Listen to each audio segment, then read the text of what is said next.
Shalom, giving all praises to Yahweh Hashem Shalom Hashem Kudash Shalom to the 144,000 rest of you elect out there. Shalom to you all. Anyway, I'm going to entitle this video, "What is the greatest atrocity to ever happen?" Now I typed in the question, what is the greatest atrocity to happen? Now, I went through this is maybe a week ago. So I came back to this tab because I wanted to ask another question. I wanted to go into AI and demons because I was just watching about the first 2-3 minutes of Apostle Ramla did a video entitled AI Demons or some spirits, demons. So I said, I was speaking about that yesterday and I wanted to do a video on it. And then when he did it, he made me want to ask the same question, which I'm going to do. So I came to this tab and I remember this being up, but I was down here. I don't remember if I went down here, but okay, I did put Hebrew Israelites. So I'm going to kind of breeze through this. Okay, what is considered the greatest? And this is proof. I might put this into with the title. More proof that we're the Israelites, because they're saying the Mala boss is like the second worst, which is not. That was a couple of years. We're talking 500 years, because we're still captive under the enemy. We're still exiled in another man's land, which is our land any damn way. Because of the Northern Kingdom. It says, so we are those people. We fit the Deuteronomy chapter 28 to a T. It says, let's see what I'm going to go with this. It says, what is considered the greatest atrocity is subjective and debated among historians. There's nothing to debate when you bring up the transatlantic slave trade. There's nothing to debate. We're talking is solid from the 1500s. Yeah, it started when Columbus, the first thing he did, rounded up 500 indigenous people, which are Israelites, sailed them back to Spain and put them into slavery. And he said how good these people are and loving these people are, but they'll make good slaves. How does that make sense? So we can be talking about the 1400s, the late 1400s, 1492, 93, 95, 1502, 1503. They started bringing slaves from West Africa, mainly Nigeria, and surrounded areas. First place that they landed is Hispaniola. That's the island of Haiti and the Dominican Republic. So we're talking from, let's say 1500, because it was in the late 1400s that he sold the 500 back to Spain, put them in slavery. So the attempt was to take the gold, to take the precious gold, silver, whatever, mainly gold, and other things, and slaves. And this is a clear fulfillment of Deuteronomy 28 and other curses, mainly Deuteronomy 28.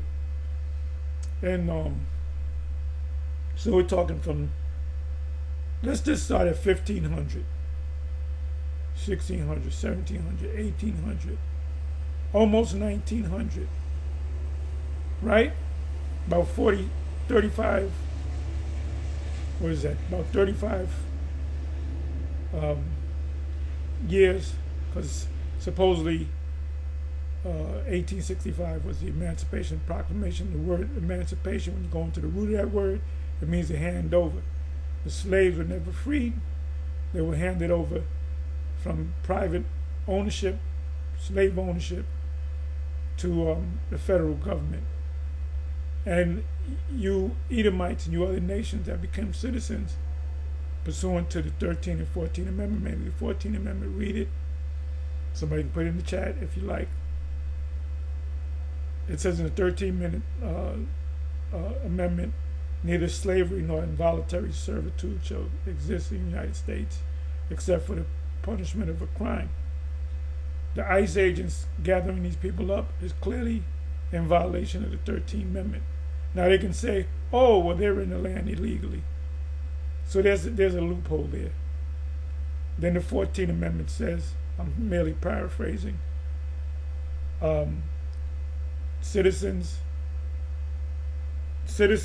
of the United States are also citizens of their own states. So you can be a dual citizenship. You can be a citizen in New York State, which that's a contiguous New York. Look up the word contiguous. Means to touch, touching. But actually you're a citizen of the state of New York, not New York State. New York State is constitutional. The state of New York is not constitutional. That's maritime admiralty. You're subject to the jurisdiction of your state and the state of the U.S. That's why when it speaks about the city, Babylon being the city goes back to the word municipality, which the municipality is made up of citizens.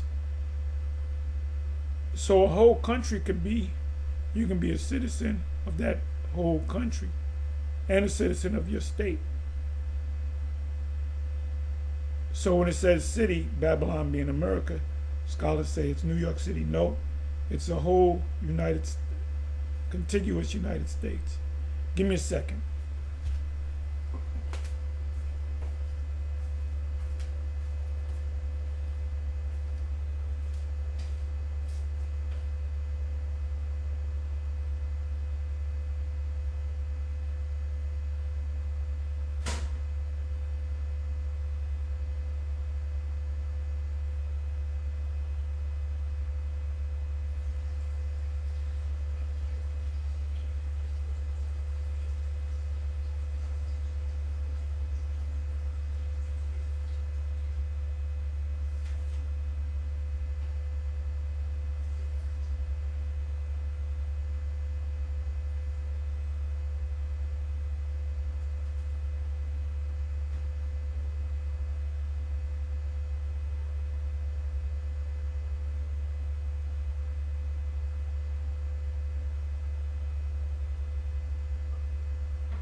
Bear with me for a minute, please.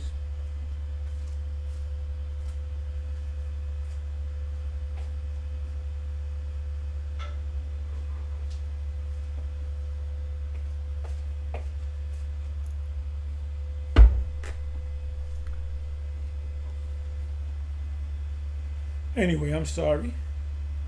All right, let's go. What is considered the greatest atrocity is subjective and debated among historians. When you deal with the subject of the transatlantic slave trade and the Bali boss, no, there's no fucking comparison. That's why this is at the top of the list. This proves that we're the Israelites.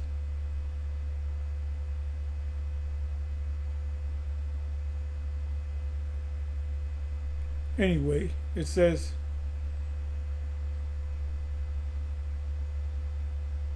greatest atrocity is, we're talking 500 plus years, 500 years. Subject and from the late 1492-ish, 93, because he said he landed here in 90, I believe it was end of 92 and going into 93. I'm sorry, maybe 92. So we're talking about 1492, 1592, 1692, 1792, 1992. We're talking over 500 years because we're still slaves. Emancipated slaves handed over to the federal government. That's why you need a birth certificate. The other was 2 years ago. I had to get a birth certificate and my Social Security for something dealing with an application. Man, ain't nobody know it. But guess what? I had to order it. Had to pay for it too. I think it was $35, and they sent me my birth certificate, which is a certified copy of the birth certificate. And I couldn't find my Social Security card. I needed the card. I couldn't tell you my Social Security number. I had to show you the card. Take a photocopy of the card. And eventually I found that. So I have my Social Security and my birth certificate in the same place. So now I can know and get it. And that's the hardest thing. If somebody say get you a birth certificate, you're gonna have to go through hell and high waters to get that shit. But there's a company, if you go on the web, they know how to get you a certified copy, and they're gonna charge you. Yeah, I think it was $35, $25. So they're doing good.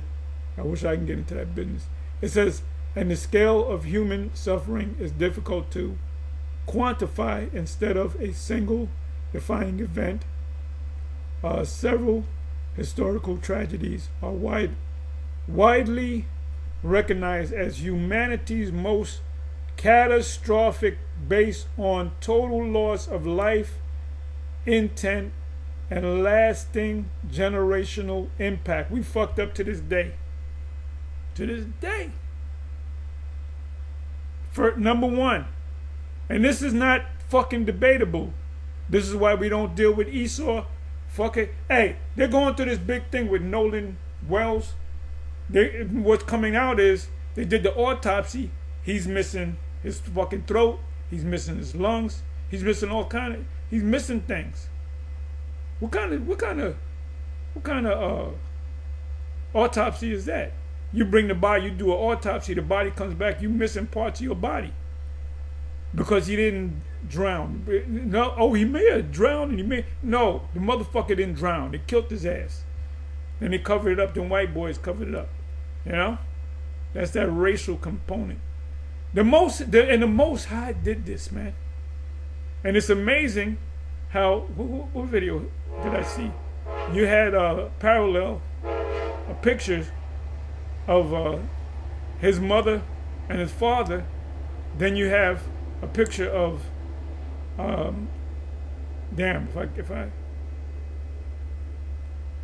what's the brother from Chicago? He went down south. It's right on the tip of my tongue. God damn. It was right on the tip of my tongue. It'll come back to me. Bear me for a minute. I'm just thinking, the brain working. Damn. Can't think of his name. But they mutilated him. It was supposedly 2 white boys, maybe more. He found in the water. So they showed, goddamn. They showed his mother and his father. And them motherfuckers they look like the mother and father of Nolan. Light-skinned and a dark-skinned man, tall man. So this is him coming, could be him coming back. Can't fucking remember his name. So, you know, that happens. It'll come on back. Okay, the transatlantic slave trade, defined by the United Nations as the what? The greatest crime against humanity.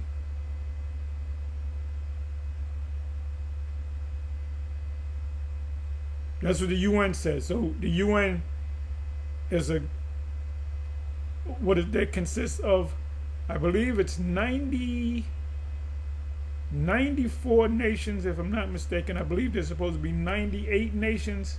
Somebody do the math.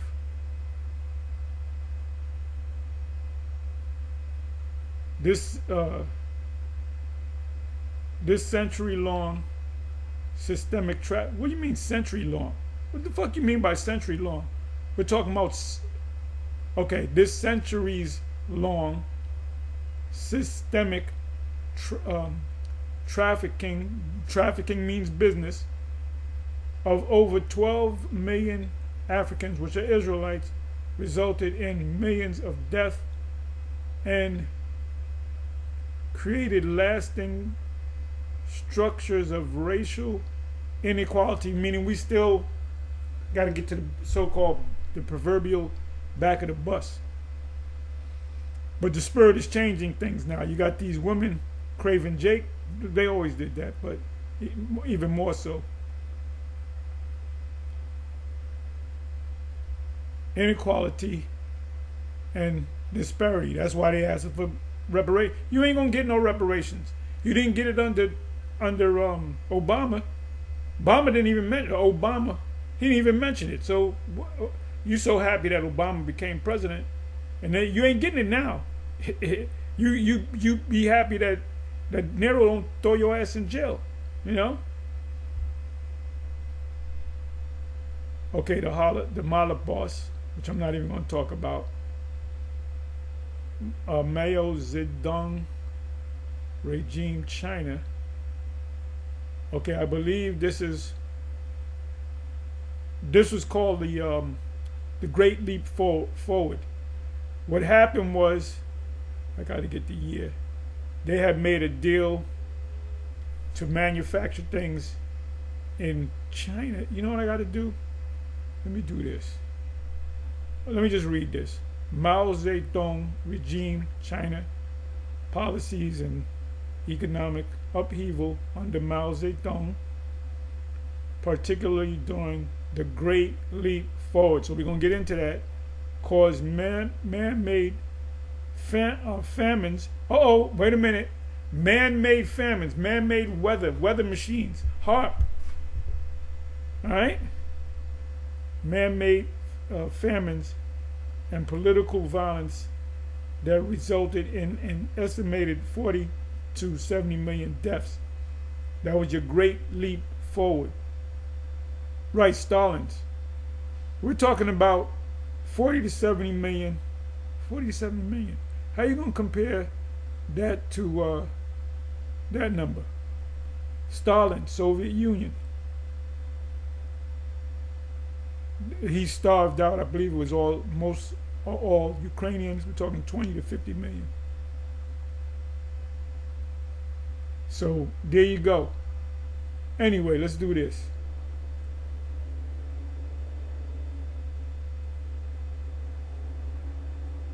There it is right here.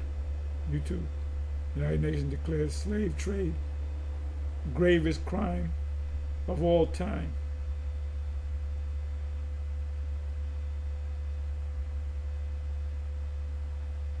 Okay, the transatlantic. So I put in the transatlantic slave trade and Hebrew Israelites. All you got to do is think about the main precept is Deuteronomy 28. Yokes of iron around our necks. We shall serve this man for the one of all things. You shall go into Egypt again with ships. Egypt can mean actual Egypt, the country, the system, or it can be a spiritual meaning behind it. Revelation 11, spiritually called Sodom and Egypt. So Egypt, going back to Egypt, we went to the Americas. This is the modern Egypt. It said within the Black Hebrew Israelite, the BHI movement, the transatlantic slave trade serves as the foundational historical anchor for the theological identity rather than viewing it strictly as a socio-political tragedy.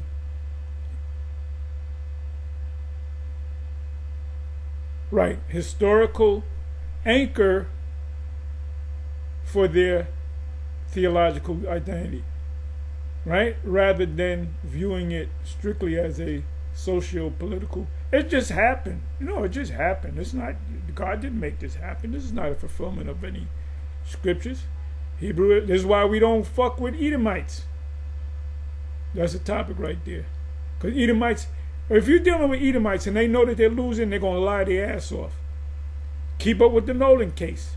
And I guarantee you they ain't saying shit on Fox News. Jake is getting gully out here, man. And you can clearly see that this man's devil. And he's working with the AI, which are nothing but demons. Those are demons that were under the order of the supreme powers. Hebrew Israelites interpret the slave trade. Can you imagine that? They're going to take this scripture right here and then they're going to say that they're the Israelites? Are you crazy? This is why we don't deal with them. This is why we don't want to deal with, we ain't got nothing to say to vocab. It said Hebrew Israelites interpret the slave trade as the literal fulfillment of biblical prophecy. This is why I went in, that was it last night, I went into Isaiah, did a video on Isaiah 14:2. And if that's not talking about us, it says us being in the captivity and we're going to enslave the people. That's why Esau comes up against us. They don't go to other Yah Israelites. Their focus is on mainly the One Westers, because we all say the same thing, the IUIC, the IHPK, the GMS, the pop-up camps that followed the former One West camps. And we're all saying the same thing, that you put us into captivity. We're in this country because of you taking us against our will to serve slavery for hundreds of years, our ancestors. And now you're going to go into slavery based upon one scripture. And there's many scriptures, but there's one scripture, Isaiah 14:2. It says, which they believe proves that people of color, specifically blacks, and the broader African diaspora are the true physical descendants of the biblical 12 tribes of Israel. Definitely. And then what do you got up here? You got the Anti-Defamation League. They're saying that we're defaming them. No, you're defaming us. If we say that we're the people, we are damn near committing a crime. The theological, that's why you devils is done. Y'all are done. Y'all the only thing holding you devils up is the mark of the beast. Once that comes out, and you want it to come out, so hurry up. I root for you to hurry up and bring that fucking chip into play. It said the theological and historical relationship between the transatlantic slave trade and the Hebrew Israelite movement is built on several key tenets. I don't know if I read into this in the last video. The curse of Deuteronomy 28. The central pillar of the Hebrew Israelite theology relies on Deuteronomy 28, a biblical chapter detailing the blessings the Most High promised the Israelites for obedience, and the curses they will suffer if they violate His covenant, which was the Most High set up. He programmed us to go off anyway. That's the reason why we sin. Hebrew Israelites assert that the systemic horrors of the transatlantic, right as horrors, transatlantic slave trade perfectly matches these biblical curses. There's never been a time where small hats had yokes of iron on their necks. I've never seen a small hat lynched on a tree. I've never seen a small hat if he takes his back off and his back looks like a road map from being whipped.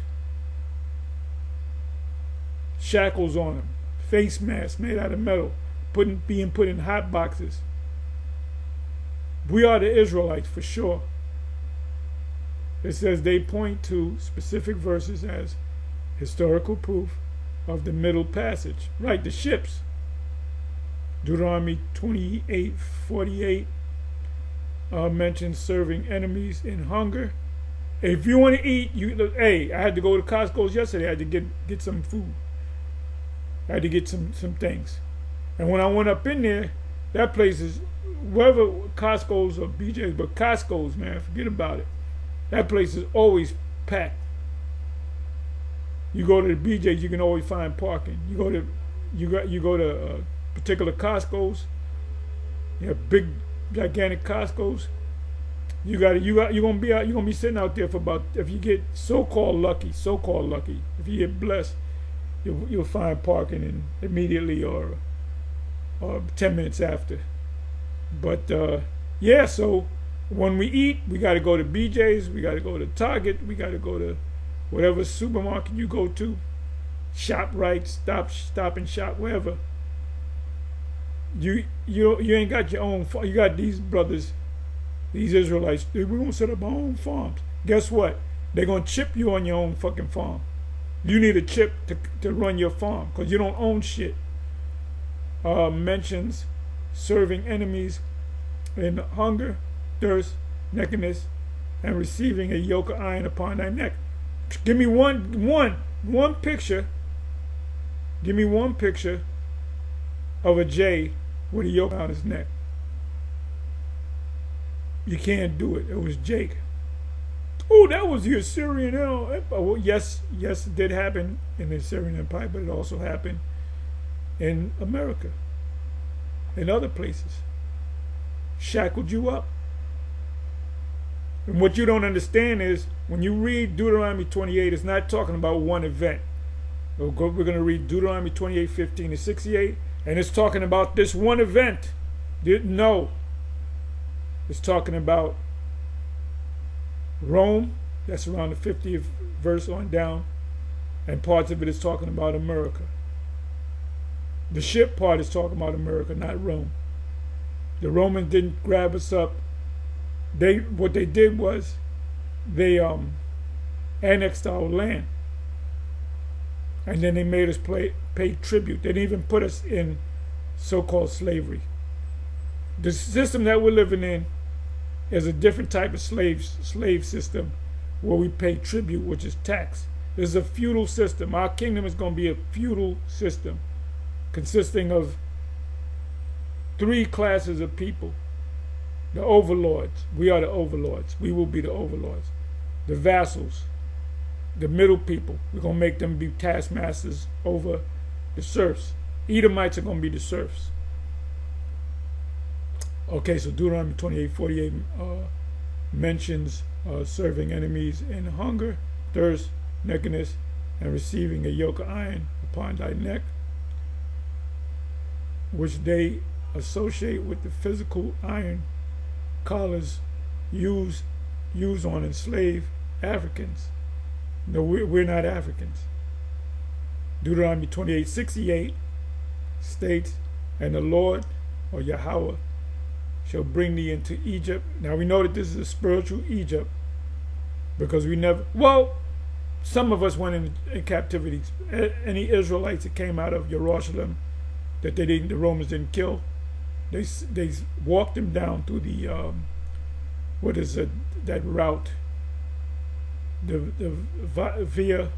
Via Maris, which means the way of the sea. When they were going down into Egypt, to their flank to their right side was the Mediterranean. So that's what it meant by the sea. The way of the sea, which is a trade route which was used long before the Romans came on the scene. The ancient nations used that trade. That's a famous trade route. So they walked down there. They didn't get on ships. It says, and the Lord shall bring thee into Egypt, that's America, again with ships, and there ye shall be sold unto your enemies of auction and blocks. Watch the movie Mandingo, Drum, Ill-Gotten Gain, Amistad, was the one with Will Smith. I didn't even get a chance to watch that movie. 12 Years a Slave. And it makes you mad. Roots, right? For bondmen and that's the fulfillment. That's the sign. It speaks about in Deuteronomy 28 about the sign, byword, sign. There's a sign for us. We're the people. For bondmen and bondwomen, and no man shall buy you. Now you got vocab. See, you're going to try to sell yourself, and nobody shall buy you. Give me the book, chapter, and verse. Where did you get that from? And from the Josephus. Well, give me the actual page. Give me the book, chapter, and verse, where it says they attempted to sell themselves and nobody wanted to buy them. See, vocab, he'll mention that, but he won't give you the source. He won't give you the evidence. Hebrew Israelites interpreted Egypt not as the literal geographic nation. Absolutely. The prophecies speak about Babylon. When it says the daughter of Babylon, we know it's not talking about the Neo-Babylonian Empire, but metaphorically as a house of bondage or captivity. We were brought from one part of the earth to the other part of the earth to do one fucking thing. That's to serve that's to serve as slaves under the so-called white man, which are the Edomites. Our children were born into slavery. Can you imagine that? You're born into this world, you grow up, you're 5 years old, 6 years old, 7, 8, you're gonna do certain tasks, then you're gonna become a teenager, and you're gonna realize that you're slaves, that this man is better than you, and that this man's over you. That's gonna be a role reversal. Our children are gonna see your children out there in the field, and it's gonna happen inside of months.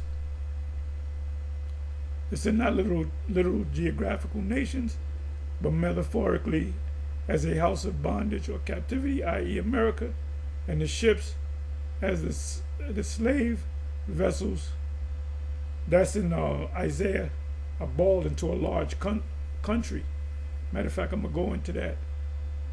Used during the Middle Passage. The Middle Passage is the Atlantic, transatlantic.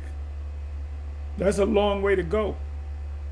They interpret no man shall buy you to mean that no one would step forward to save or redeem. Right, because the Redeemer would have to be the Messiah, them from chattel slavery. Because we're still slaves, we're not chattel slaves. We're 13th Amendment slaves. I hope I didn't go through this before, but so the Spirit's on me.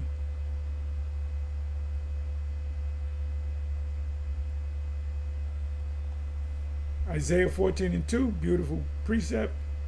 Isaiah 60, Isaiah 61, Revelation 13:9 and 10, Psalms 2 and 8.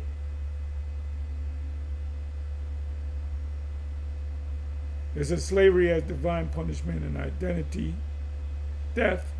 Right, identity theft is, oh, that's not your name. Your name is Tom. Your name is Bill. Your name is Harry. Your name is Ray Ray. According to Hebrew Israelite teaching, the loss of their original homeland, language, culture, and Hebrew names during the slave trade was a divine punishment of their ancestors, which are us, because you come back. Another thing that Christians can't fathom in their mind is reincarnation, especially vocab.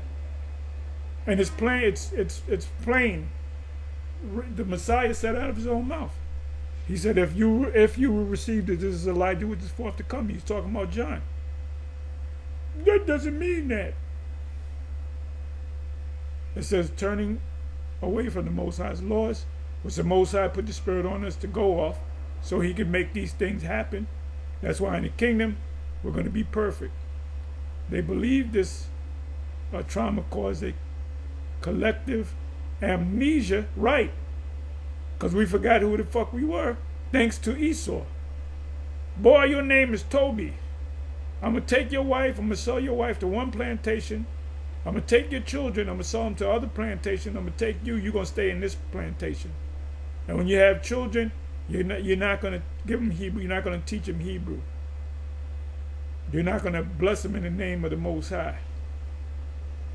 So I can imagine them being taken on ships and them praying to Yahweh. And Yahweh not listening to them, allowing their identity to be stolen. Consequently, extreme factions within the movement teach that modern non-black Jewish people are imposters, and they are, or usurpers who claim the Israelite identity while the true Israelites were in bondage. Because a lot of them, a nation that was a part of that whole slave thing, that money-making venture, were them small hats. The first ship was called the good ship Jesus, and that was owned. It was sold, but it was owned by small hats. You had a bunch of small hats that owned the ships, and they were behind. They were working with the Arabs. It said historical and scriptural mainstream critics, mainstream historians, biblical scholars, and mainstream Jewish theologians heavily dispute the Hebrew Israelite interpretation, pointing to what they view as several historical and textual inaccuracies. The Little Egypt. They don't recognize us, but guess what? We don't recognize you. We don't gotta recognize you. You nobody. It's the Little Egypt. Historians and biblical scholars note that Deuteronomy 28:68 refers to the literal nation Egypt. The prophecy was historically fulfilled following the Roman siege of Jerusalem. No, it was not. No, it was not. When Roman Titus sent tens of thousands of Jewish captives down the Mediterranean, and then never sent them on ships. They took the what would they took the Via Maris, which is a trade route, on ships to the slave markets of Alexandria. These were it was Israelite men the age of 17 and up. No man shall buy you in the original Hebrew. Now it just said the Romans sent them down there, right? So they weren't trying to sell themselves. In the original Hebrew, in context, the phrase implies that the captives would offer themselves up for sale out of desperation, but they would be so unwanted and devalued that no one would even bother to buy them. That's complete bullshit. This contradicts the transatlantic slave trade, which was a highly profitable, high demand. This is called gaslighting. But that's why Jake followed. See the scholars? What fucking scholars? These devil-ass scholars? High demand commercial market. What person is, if I go to a job, when I want to be a sanitation man, they say, well, we're not hiring.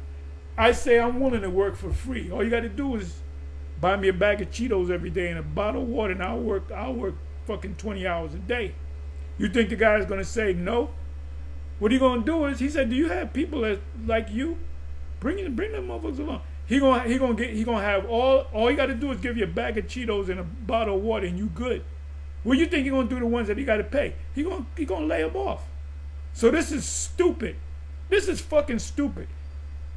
Certain people are gonna say we selling ourselves. We want to be as slaves, meaning we want to work for free, which is called overhead. Overhead is when you got to pay your workers, pay electricity, pay for rent, whatever the case may be. You got a bunch of motherfuckers that say they're willing to work for free. You got certain businesses that are family owned.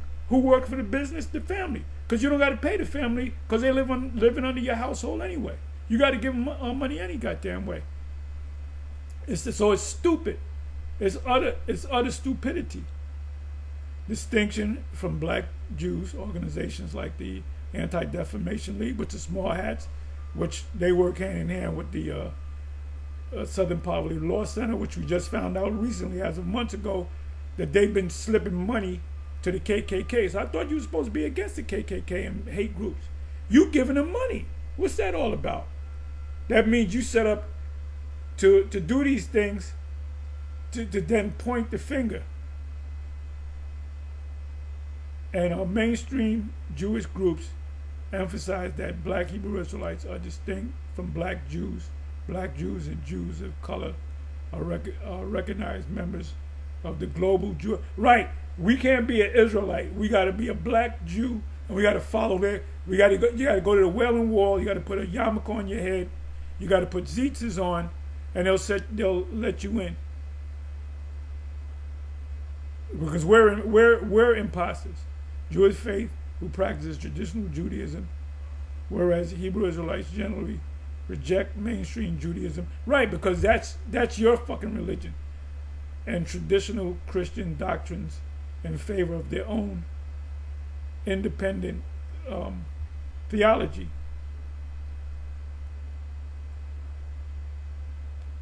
I'm almost done. It says, while the movement originated in the late 19th century, which was the 1800s, through founders like William Saunders Crawley, its narrative connecting the trauma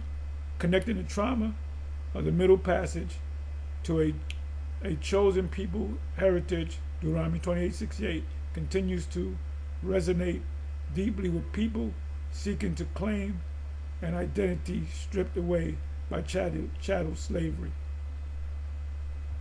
So they're the enemies, man. They're saying you can't possibly be them people. Are you kidding me?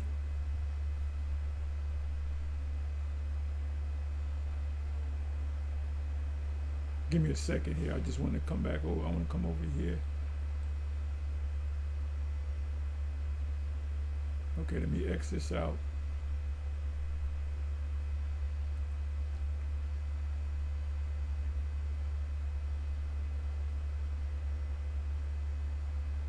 Okay, let me go ahead and play some of this here. See if the spirit, give me something. What they call necromancers, or those that have familiar spirits. Okay? And we know, again, according to the scriptures, that's against the law. But yet this country claims to be a right. I want to try something.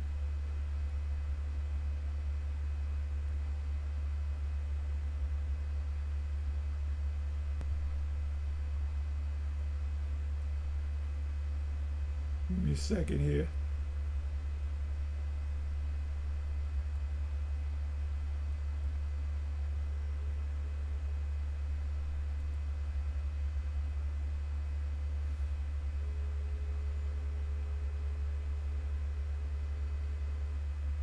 Let's see what's going to come up.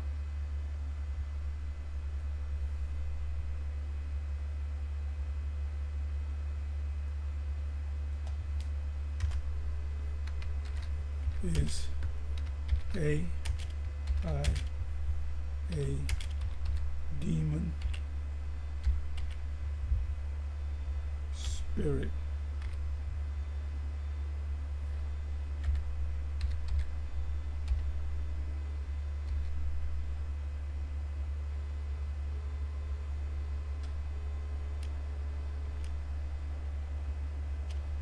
I'm sorry.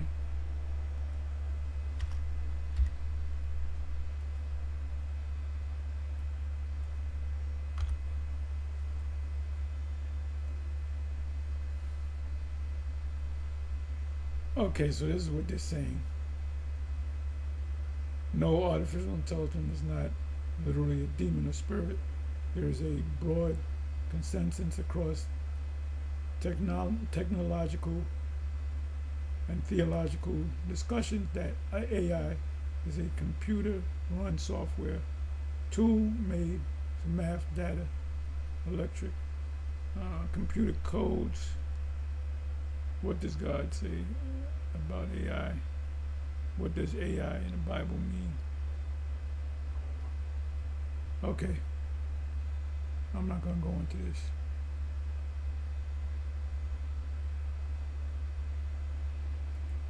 Let's just see what's happening. Let's see where the Spirit's going to take me. Righteous Christian Judeo country that's based on Judeo principles, which are the principles of the Bible, which is total bullshit. You know, I was just watching what the Elder Yashurama was doing based off of that too. So let me get rid of this. So I asked the question, is AI a demon? I also asked, is it a spirit? AI is not inherently a demon or a conscious supernatural entity. In a technical sense, it is a tool, software that processes vast amounts of data. While some religious or philosophical discussions liken its deceptive traits to spiritual deception, experts generally agree its impacts depend on human usage and programming. And this is very important, human usage and programming. It says, because it is incredibly complex, the people often project mystical or spiritual significance onto it. However, AI cannot think or feel independently, so its actions simply reflect the human data and instructions it is built upon. So this is a key, right? Its actions simply the human data and instructions it is built upon. So the people that built this and set it up are evil.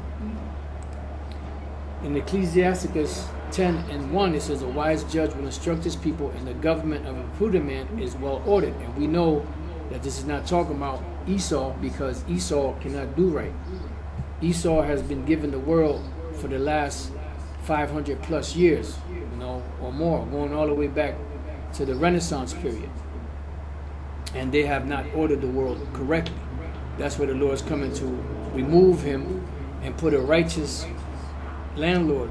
Yeah, going back the Roman Empire, going back Christopher Columbus, going back to any time in history, even when the Israelites, led by Moses, were going to the Promised Land, and they encountered the king of Esau, the Edomites, and they just wanted to use the king's highway, and they said, no, we're going to come and attack you, and they wound up doing that too.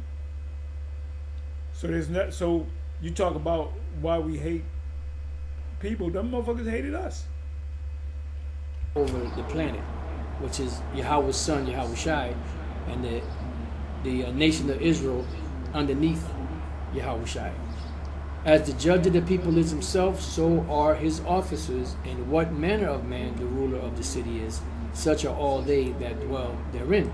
So the data that's being put into it, into this AI, you know, which is a spirit, which is a demon, you know, is based upon the data or instruction that it's built upon. Because now these spirits, we call them, they do what they want to do. I believe they can hack other systems. There's something like that in the news. And that's why, you know, the people that set this up are devious. They're frauds. They're scammers. You know? They're not righteous people. The only ones that benefit off of anything that they create or make is themselves. The proof of that is the data centers going up. You got the data centers causing all kind of noise and pollution, and there's barely any jobs that it produces. Meanwhile, it's you know, sucking up the resources of those different communities where it's established at, without giving anything back. You know, and the only people that benefit are them. And the jobs that they do have available are low-paying jobs, which they were saying that eventually, which are like, you know, janitors or security. And eventually they're talking about getting robot dogs to be the security, you know? And pretty much they can get a robot to clean up, janitors, robot janitors. So basically, these are the rich. The Elon Musk, the Peter Thiels, the Zuckerbergs, these are multi-billionaires. Elon's supposed to be a trillionaire.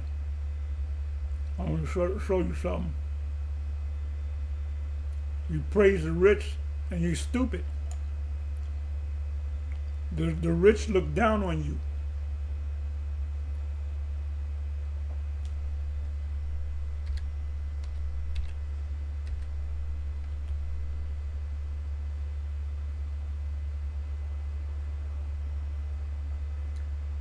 You know what, let me do it this way.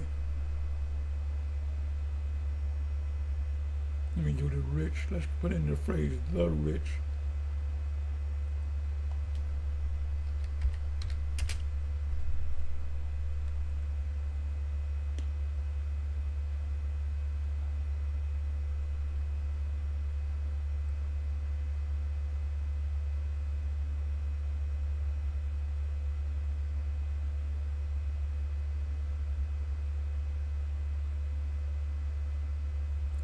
I'm not looking for any one particular scripture. Yeah, this is a good one. Proverbs 10 verse 15. The rich man's wealth is his strong city. The destruction of the poor is their poverty.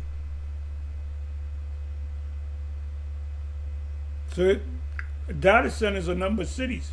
And they're going to build 15-minute cities. And they're going to chip everybody.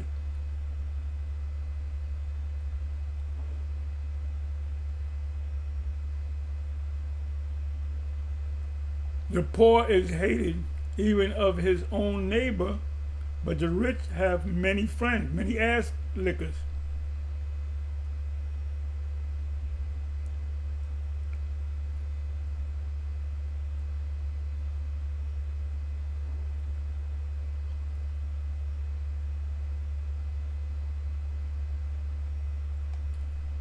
The poor, Proverbs 18 and 3. So there are many scriptures on. This is showing you that the rich look down on the poor. The poor uses entreaties. They speak kind words. But the rich answereth roughly. Yeah, what do you want? Because it's a sense, it's the word supremacy. They got a nerve to call us black supremacists. No, we're not rich. We don't have power over you. We don't got a police force. We don't have an army. We don't have guns. Or somebody in a supremacist position has a police force, a military, riches. In order for us to be supremacists, people would have to come and bow down to us while we're sitting on the throne with a scepter in our hand. And that's the super rich. Super rich don't hang out with the poor.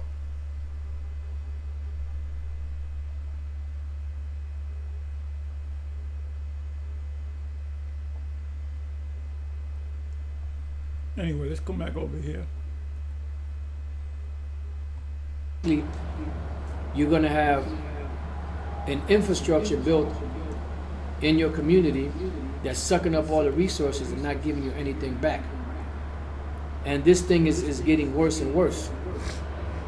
And pretty much this technology that these devils have is going to be what causes the great deception and deceiving many people. So it is a spirit. It works with the spiritual world, you know. And this is another way that these devils are tapping into the spirit world. You know, these are part of their councils. This is a part of their way of introducing this new agenda of the NWO, which is not a new agenda. It's an old agenda, but this is what they do to, you know, to introduce it. Now I have a video here on Instagram, which I should have pulled it up on here. I'm going to play this. Fair use, fair use, fair use, fair use, fair use. I don't own the copyrights to this material. I'm just simply sharing material. I'm not going to play it. I'm not going to take that chance. What I'm going to do, however, is go. Hopefully there's no video things. Okay, this is Shalom, Yahweh, Bahasham, Yahushai, Bahasham. So we're changing gears again. This is GMS Maccabean Spirit 144. America's war is turned inward on its own citizens. Okay, watch. Secret Zionist conference. People waking up to these people, man. You know? Admits evil plan out loud. Okay, so we got to play this. 45 minutes long. Look at this. Never forget what they did. Never. Right. And we ain't forgetting.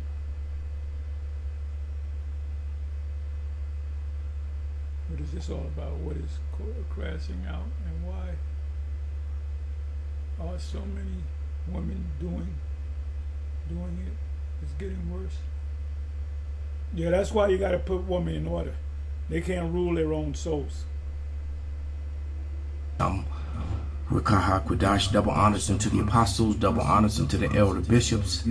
Salutations to all my fellow laborers doing this work in truth and sincerity, risking their lives and their freedom to do so, now more so than ever. The would-be judges, the 144,000, the tabernacle of David, ordained to be the ruling class people here on earth, above all other nations, above all other people, under the authority of who the world falsely and fraudulently calls JC. His name is Yahawashi, always was, always will be. And to the rest of the scattered elect that are scattered around the four corners of the earth, that be like unto the speckled birds, the Israelite foreigners among the heathen nations, that have the appearance of the heathen nations, as the Bible says. This is the true gospel. The Israelites are scattered among all people and are going to look like other heathen nations until they are gathered up and restored. This is the gospel. And to them we say shalom. This is not a black only thing. And to the few of you and the sisters that are listening and learning, to you, I say shalom. This is your brother Malcolm coming at you with another lesson in truth. In his gospel, all right, which brings the truth of the war that's still ongoing between Jacob and Esau, as Esau is perpetrating the fraud that they are Jacob in these last days, and being caught, tried to hide. Well, I'm gonna read the scripture, but they're up to the point now that they're not even really doing this anymore on certain things. They're showing their hatred and their evil outwardly now. But this is Isaiah 29:15. Woe to them that seek deep to hide their counsels from Yahweh, and their works are in the dark, and they say, who seeth us, and who knoweth us? There's certain aspects of their plans that they don't even hide anymore. All right? But they do operate in secret, and that has been their greatest form of victory, their way of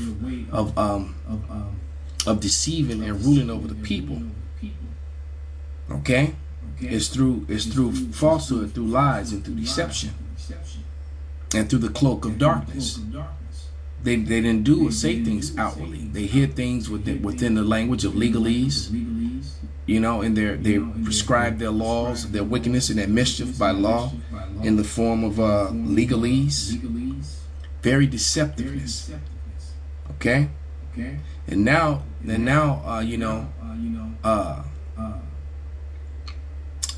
Esau Edom is just being bold, while pushing a narrative that they're the victims when they're the total villains. And they put you in a position, or they try to make a position where if you speak against them, that's anti-semantics. Right? No matter what, if you bring evidence against their crime, that's anti-semantics. How dare you expose my crime? How dare you tell the truth? And this is the mindset that they have. So I'm gonna play about maybe a little bit over 5 minutes of this video with Secular Talk. What's his name? What's this guy's name? Kyle Kalinske. All right. And sometimes, I kind of think that Kyle might be, one of them scattered. I mean, it still don't make him not a 2/3. But sometimes, as of lately, this dude might be Jake, because he got a little bit of swag to him to be a pale boy. So here we go. Because the truth of the matter is, someone say, how can you just say that? Because you're not spiritual. All right? Because the Edomite is dry and saltless and has no flavor, no salt whatsoever. Extremely nerdy. And this dude actually has some flavor, man. But here we go. They accidentally tell the truth. That is always a shocking thing to me. In this instance, what we're looking at is a secret Zionist conference where they're admitting their evil plan out loud. Okay? So Chris Manahan says, quote, I came up with this idea due to Al Capone. Zionists in Israel are openly plotting to criminalize anti-Semitic speech, anti-Semitic in quotes, as a way to That's why you got the anti-ADL and the Southern Poverty Law Center to demonize us. And we found out they got caught out there. Southern Poverty Law Center got caught out there for passing money to the KKK. throw their political opposition in jail. Kenneth S. Abramowitz, formerly of the Carlyle Group, tells the 2026 Pulse of Israel conference that Jews are, quote, still fighting the Amalekite war. Remember Amalek, remember when they bring up Amalek, that means kill all of them. Kill their women, kill their children, kill their pets. These small hats are set calling the Palestinians and the people of Iran, they just label them as Amalekite, which is justified in the scriptures. But they're the Amalekites. They're one of the sons of Esau.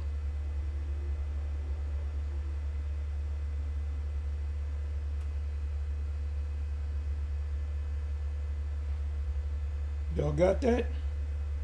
That's what that is. That's it. That's in the Bible, and that's what that means. Okay? They're still fighting that war and must criminalize anti-Semitism, including BDS, Free Palestine, etc., as illegal incitement. They want to make it so if you say Free Palestine, that's incitement of violence and you go to prison. If you say you support BDS, boycott, divestment, and sanctions, you go to prison because that's incitement of violence. Even though the whole fucking point of BDS is a non-violent way to fight back against illegal occupation. That's the whole point. It's the exact thing that worked in apartheid South Africa. Anyway, I digress. He says, is this not an open conspiracy to deprive Americans of their rights? Well, I'm going to play the clip for you, and you're going to determine what you think about it. But again, I'm amazed that this... You know, I'm going to pause it right here. I wasn't, but when he said that about a lesson from Al Capone, so what I'm going to show you is the cover of a book called Organized Crime in Jewish Chicago by Alexander Garel Franzen. All right, here's the cover of that book. Hold on, let me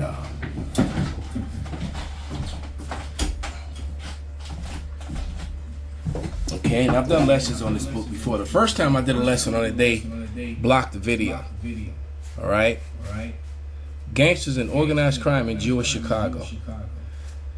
And that man that you see with the glasses in the front, that. So they'll block this one too. Because who controls this thing? They do. And they're being found out. Let me come over here now. I'm kind of going around.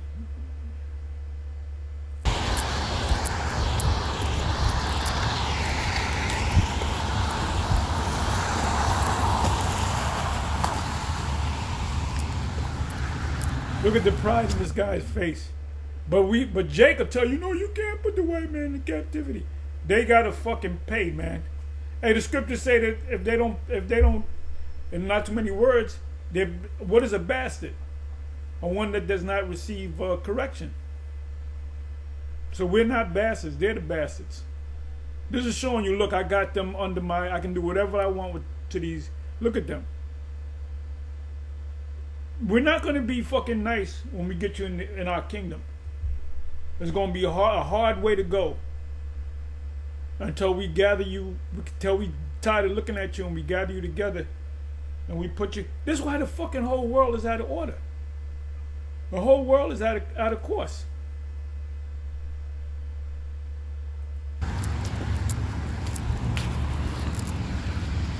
Oh, here.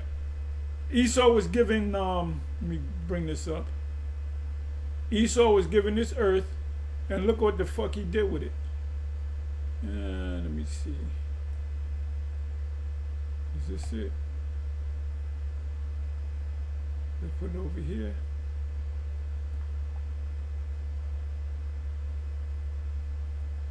That's why the women are fucking out of order, man. Because of you devils. You set this whole thing up. That's why you have most women just out there giving it up. Just laying with different men, getting married, messing around the man's back. And if the man off the woman, he gets locked up and he's called an animal, a monster. That's why the missiles can't come quick enough. The missiles can't come quick enough. There's a precept in my mind, but it just fucking left me. Well, I'll do this in general. Let me just do this in general.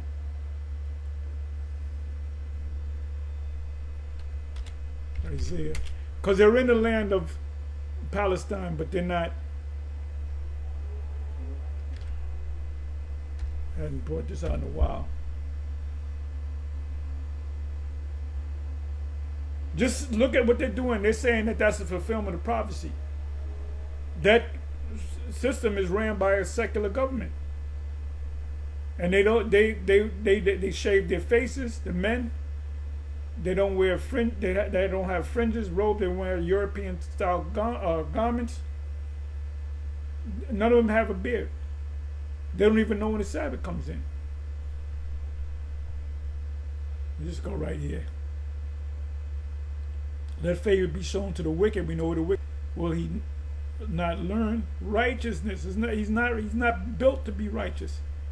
In the land of uprightness will he deal unjustly, and will not behold the majesty of the Lord. Let me just do a cross reference just to see what comes up.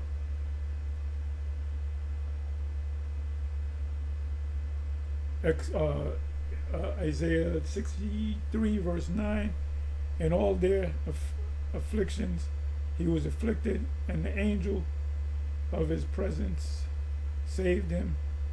In his love and in his pity redeemed. 10th verse. But they rebel and vex his Holy Spirit.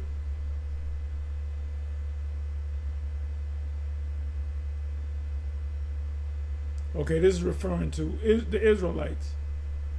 But Jeshurun waxed fat and kicked. Thou art waxing fat. So that's talking about, this applies to Esau now. You multi-billionaires and you multi-millionaires and billionaires and even trillionaires.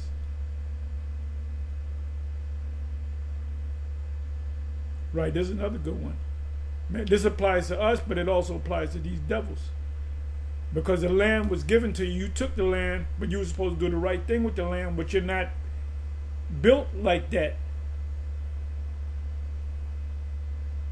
Right, for the turning away of the simple shall slay them, and the prosperity of the fools shall destroy them.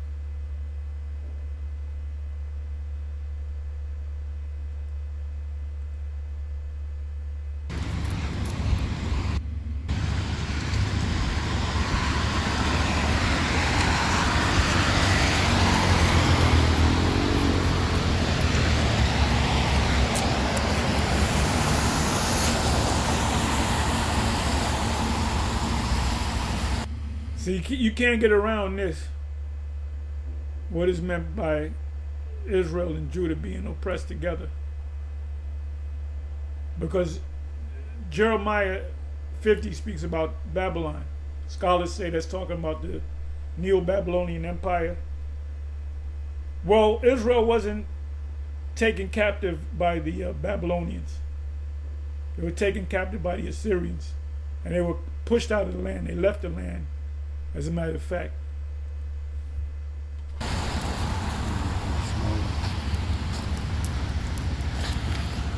Jeremiah chapter 53, Jeremiah chapter 50, verse 33.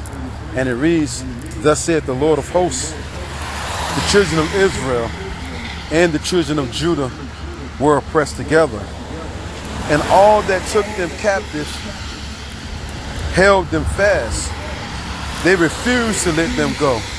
First and foremost, I want to give all praise, honor, and glory to the Heavenly Father and His only begotten Son, Yahweh, Bahashem, Yahweh Shai, Bahashem, Rekakwadash, and double honors to the head apostles, / beloved elder bishops of Great Millstone, the one that taught us the 100% truth, according to the Bible, peace, blessings, and safety. So all you sincere icons, keep pushing, keep believing, keep the faith, regardless of people here for a bit. To this day, we still have captive, man. Never forget either. Quick hit, off work edition. One day closer to the kingdom. I always remember that. We one day closer to the kingdom. Well, we gonna rule up under the authority of Yahweh, Bahashem, Yahweh Shai, who they gonna call God and Jesus. and King David, the 12, and the men up under them. We're going to rule the earth. The fulfillment of us going back to the land is David is going to come back. We shall appoint ourselves one head, for great shall be the day of Jezreel, or the seed of God, the power. That didn't happen with these people. In righteousness for all eternity. And the people that led us into captivity, they're going head first into captivity, starting off with the head of that snake, the elite Bacon families, the Rothschilds, the Gettys, the Bloombergs, the Oppenheimers, Chicken Groovers, so forth and so on. And you can believe that. You can believe that. So once again, Jeremy, look at this devil right here. Look at this devil, man. These devils are sinners. That's the look of pride. That's the look of pride. That's what you call supremacy. White supremacy. Man, look at this devil, man. These are the people. This nation of people, the Edomites, they got us in captivity right about now, man. Look at this dread devil, man. Look how sinister this devil looks, man. Evil as shit, man. This is who's ruling over our people. But then you got Israelite groups talking about these devils right here can be saved. For slavery, they're not getting a new body. They're not going up into a chariot. The elite Bacon fellas, they're going to be hidden in the underground bunkers. I'm going to have to get that too. What is it? Let the rocks, let the cliffs fall upon us. I'm gonna see if I can Google that. If not, somebody put it in the chat. Barbara Shaw, I'll probably go to the comment board in the few, Lord's willing. This something quick, ain't nothing long. She'll say they refuse to let us go, man. Still to this day, let's get Baruch right quick. Let's read this one more time. Jared off work edition, something quick. Ain't nothing long. Saints are worn out. We tired as hell. Beat down. Fucking being being fucking micromanaged. Especially if you work in an office building. It's like you're still in fucking high school. You gotta ask this devil, can you go to the bathroom? Well, we can't get up out of here fast enough, but it's all good. We deserve it. Everything that we go through, we deserve it. But the Lord said the same people that led us into captivity, He gonna turn around and we're gonna leave them into captivity. And it's gonna be beautiful too. The saints shall take the kingdom. Let's get this again. Jeremiah 50:33. And it reads, thus saith the Lord of hosts, the Lord of armies, Yahweh, who was only begotten son, Yahweh, once again, who you're going to call God and Jesus, and bear with me. Walking through this muddy sidewalk, bear with me. Rain, let it rain. It's been a drought, let it rain. This devil has to go though. This devil talking about, this devil trying to shoot missiles at the moon, and he's set up to destroy everything known to mankind. The Lord said, I will destroy them that destroyed the earth. Revelation 11:18. I'm going to destroy them that destroyed the earth. Right? He comes to steal, kill, and destroy, right? Jeremiah 50:33. And it reads, thus saith the Lord of hosts, the Lord of armies, Yahweh, who was only begotten son, Yahweh, once again, who you even call God and Jesus. The children of Israel and the children of Judah, all 12 tribes, northern kingdom, southern kingdom, right? We're oppressed together. So this ain't a black thing, all right? All of us was oppressed together, man. But all these nations, man. Jeremiah, the 30th chapter, I might have to get that too. Bear with me. I might have to get that too. So we was oppressed together. Well, over here in Babylon the Great. Because the last time the so-called Negroes, Latinos, and Native Americans were oppressed together was in ancient Egypt, yo. You see? Now where we been oppressed at? In modern day Egypt, spiritual Sodom, America, man. All right? And ain't no getting around it either. Right? It says they were oppressed together. All that took them captives held them fast. They refused to let them go. Still to this day. And bear with me. Still to this day we slaves, man. Root the 3rd chapter. I'm going to have to get that too. My cross. I got to be careful for real. I'll wait. Let's get this. I'll wait. Let's get it right quick. Let's get Baruch. Let's get Baruch 3 and 8. I ain't rushing. I'm off work now. Let's get it. And we're still being oppressed today, even by our own people. But these heathens going head first into captivity. That's going to be a beautiful thing too. Straight up. Every last one of you filthy, stinking heathens, starting off with the self-proclaimed so-called white man, Chinese, Japanese, Arab, duty-eating African, all y'all, head first into captivity, and bear with me. Right across the street. Bear with me. Bear with me. The Lord said all of them that had led them captive refused to let us go to this day. So that nonsense notion of us being free, it's all a freaking lie, man. We ain't free, man. We slaves, and I'm gonna get it right here. Baruch chapter 3. Look at this devil's face, man. Sinister. Oh yeah, but other Israelite groups say these devils right here can be saved, all right? They're gonna be saved. Yeah, the Spurs not dealing with those other Israelite groups. That's why the Most High got rid of Hakkar Assad. That's a diabolical look. He got two women down on their knees. He's got his hands over them. You know, he knows he can do whatever he wants. He can grape them, whatever the fuck he wants to do. That's pride. These are not righteous people. When have they ever showed any righteousness, man? They took down the whole planet. Do you think that they set up 800 plus military bases because they love every fucking body? They protecting them. They're protecting their interests. And you got the chief devil running shit. The king of Babylon. That cruel lord. Right? They're going to sit on thrones, wearing crowns, right? Baruch chapter 3, verse 8, and it reads, behold, we are yet this day in our captivity. We still slaves. Remember, all that held them captives refused to let them go. We ain't free, man. We still slaves to this day. They ain't never let us go. The Emancipation Proclamation, only thing that meant was you was transferred from one slave master to another slave master. But our people never took the time to look that up, man. They was like, we free, that means we free. But never looked up the meaning of the word, right? The scripture says, blessed is he that readeth and blesses the man who studieth. You see, does research, look up the meaning of the word, look at the etymology of words, looks up things, does his due diligence, right? All these things. He don't just take things for face value. He searches out things, right? Our people never searched out the Proclamation of Emancipation, or vice versa, the Emancipation Proclamation, however you say it. Only thing it was meant for you was transferred from one slave master to another. It was transferred from the slave masters in the south to the north. That's all that meant, man. That's exactly what that meant to the government, to the feds. Private ownership to the government owning you. What the Civil War was all about. About who was going to keep the slaves. It wasn't about setting the slaves free, you fucking dumbasses. We're still slaves. Subject to payments, and I'm going to get that too, Lord willing. Matter of fact, it's right here, ain't it? Nah, yeah, here it is. Baruch chapter 3, verse 8. And it reads, behold, we are yet this day in our captivity. What is it?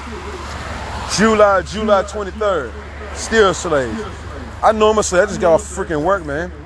Busting our asses up for pennies. But it is what it is, though, because tables are about to turn soon come. Tables are about to turn. Trading places. This is so quick. Ain't nothing. Reversal of fortune. That comes up on the Google and the AI. Reversal of fortune. Very easy thing to understand. The ones that's on the bottom, they're gonna be on the top. The ones on the top, they're gonna be on the bottom. Who's the top nation on the planet Earth that's running shit? The Edomite nation. Long. Never forget Israel. The Lord said, and even if you ninjas, because you ninjas really, y'all trying to forget, but even if you ninjas do forget, the Lord didn't forget. Yahweh through his only begotten son, Yahweh Shai, they never forgot. The whole elect, we never gonna forget. The Lord stirred up our pure minds by way of remembrance. The Lord wants us to remember this so we can cry into him and pray to him. We put curses on these heathens and everything, man. We constantly, and the word curse means pretty much to pray to something evil or something bad happens. We can get that, Lord, willing too.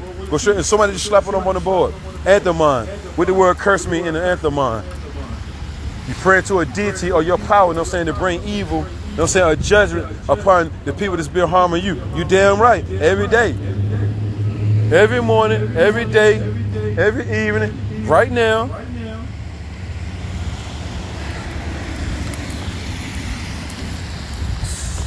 Eve threw it, said, Eve, why y'all cut all your fucking hair off?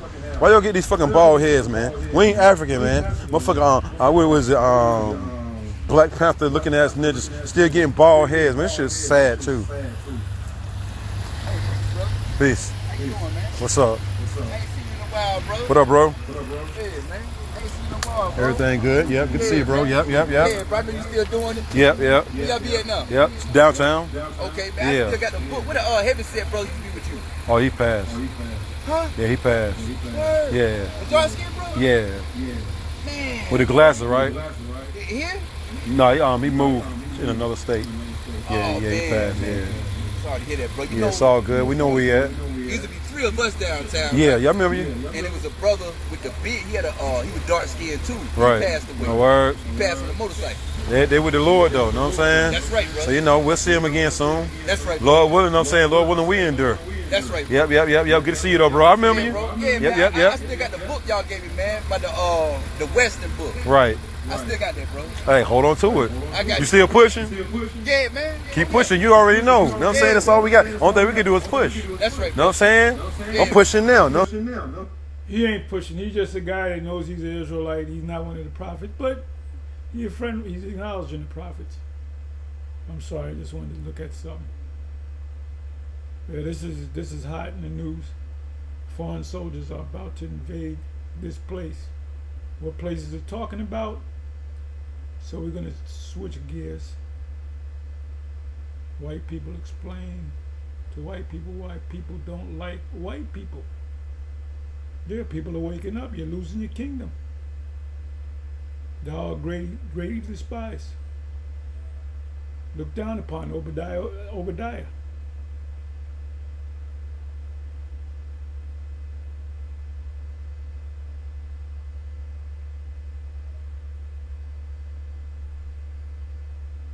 Okay, let's see what's going on.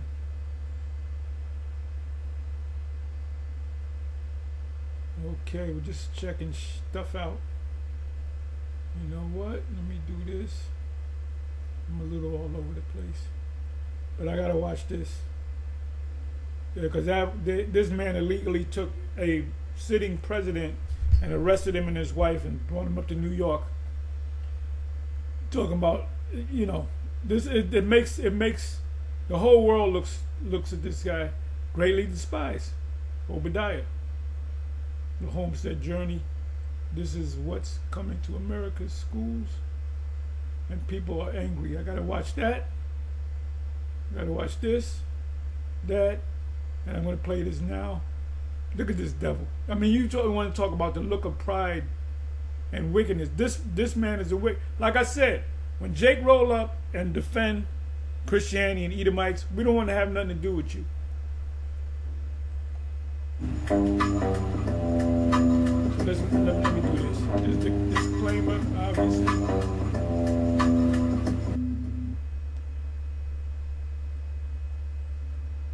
Okay, you better listen and get ready. This is not a joke. And for those of you that can't see the writing on the wall, in my opinion, there's only one reason why they would push so hard for this to happen. See, they're fully aware that the U.S. service members won't take to the streets and start slaughtering their own people. But when you merge two militaries together, it's quite easy to just fly the IDF over here to the U.S. streets. They're saying that the reason why these ICE agents wear masks, because a lot of them are IDF. You know, they're working with, Israel's teaching, that's known information. Israel's teaching U.S. police their tactics. That's why you get shot up. You know, you blink the wrong way, you get shot up. And do just about anything and kill just about anyone that the U.S. government wants unalived. In America, if you hadn't figured it out yet, Israel wants you dead. Why does Israel want you dead? They want the vast majority of people of color in the United States gone and dead. That's what Israel wants. And why do you think that is? Because they said, these are the people, we got to get rid of them. Remember what Herod did, Herod the so-called great did, with the children, the sons. That's in the book of Matthew. I believe it's Matthew 2, if I'm not mistaken. Somebody can look it up. I'm not going to look it up for you. That they went from house to house among the Israelites, and they took, where's a boy baby? How old is that boy? 6 months old, kill him. A year old, kill him. because he wanted to get the Messiah. He knew the Messiah was coming. This angel came to Joseph, ultimately, Joseph and Mary, and said to go into Egypt. Now, why would they go into Egypt? Because you had a large community of Israelites that knew that they were Israelites down there in Alexandria, Egypt. Doesn't say what part of Egypt, but I'm pretty sure. And it said he's going to come out of Egypt. That's a fulfillment of prophecy.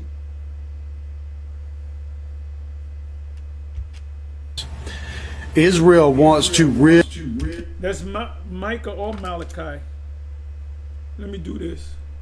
Bear me for a minute, y'all. Bear me for a minute. I think the phrase is out of Egypt.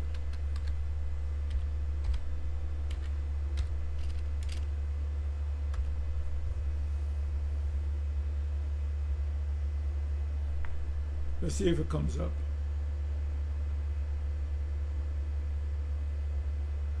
Okay, got it. I'm going to go to the exact phrases.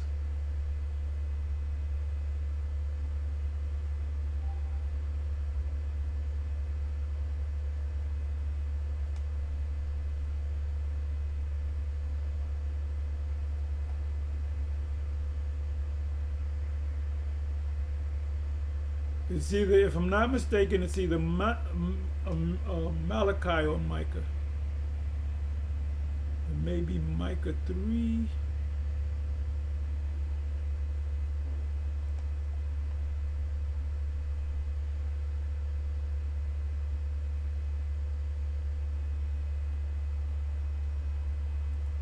Bear me for a minute, y'all. It says search the scriptures.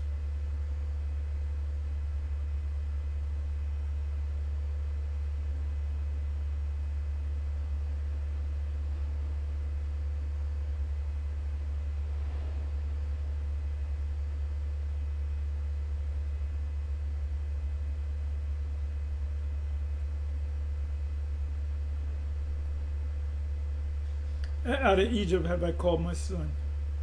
Let me see something. Out of Egypt have I called my son. Let me do it this way.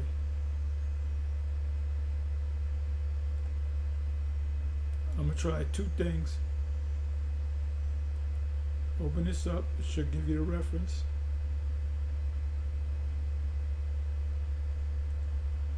Bear me for a minute.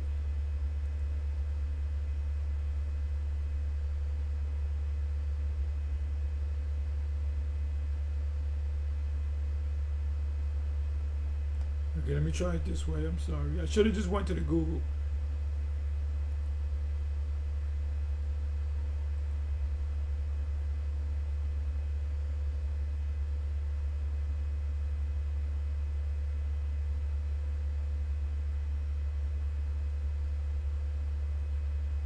But anyway, this is it.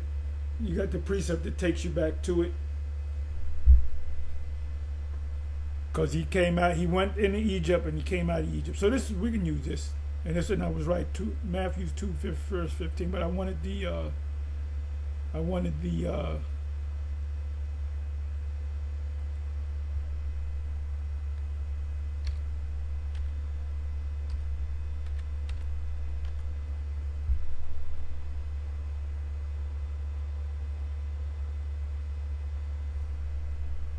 this is in a bunch of damn times.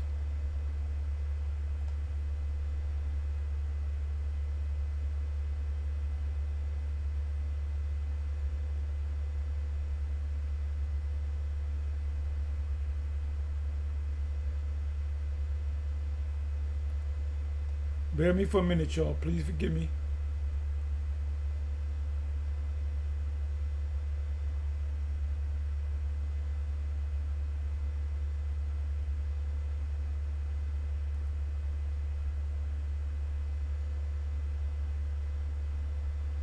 When she came out of the land of Egypt, these African motherfuckers.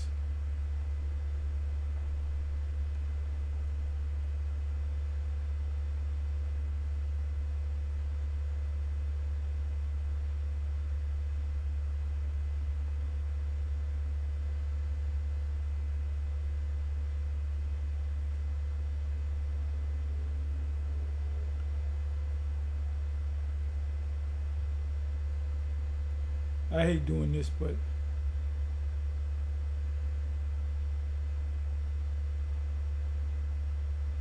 okay.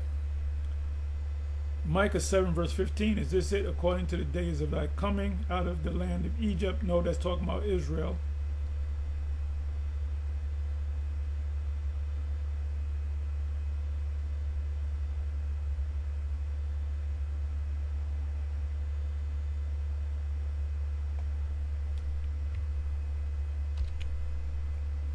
If I went to the Google, I put the phrase in, it would have came up.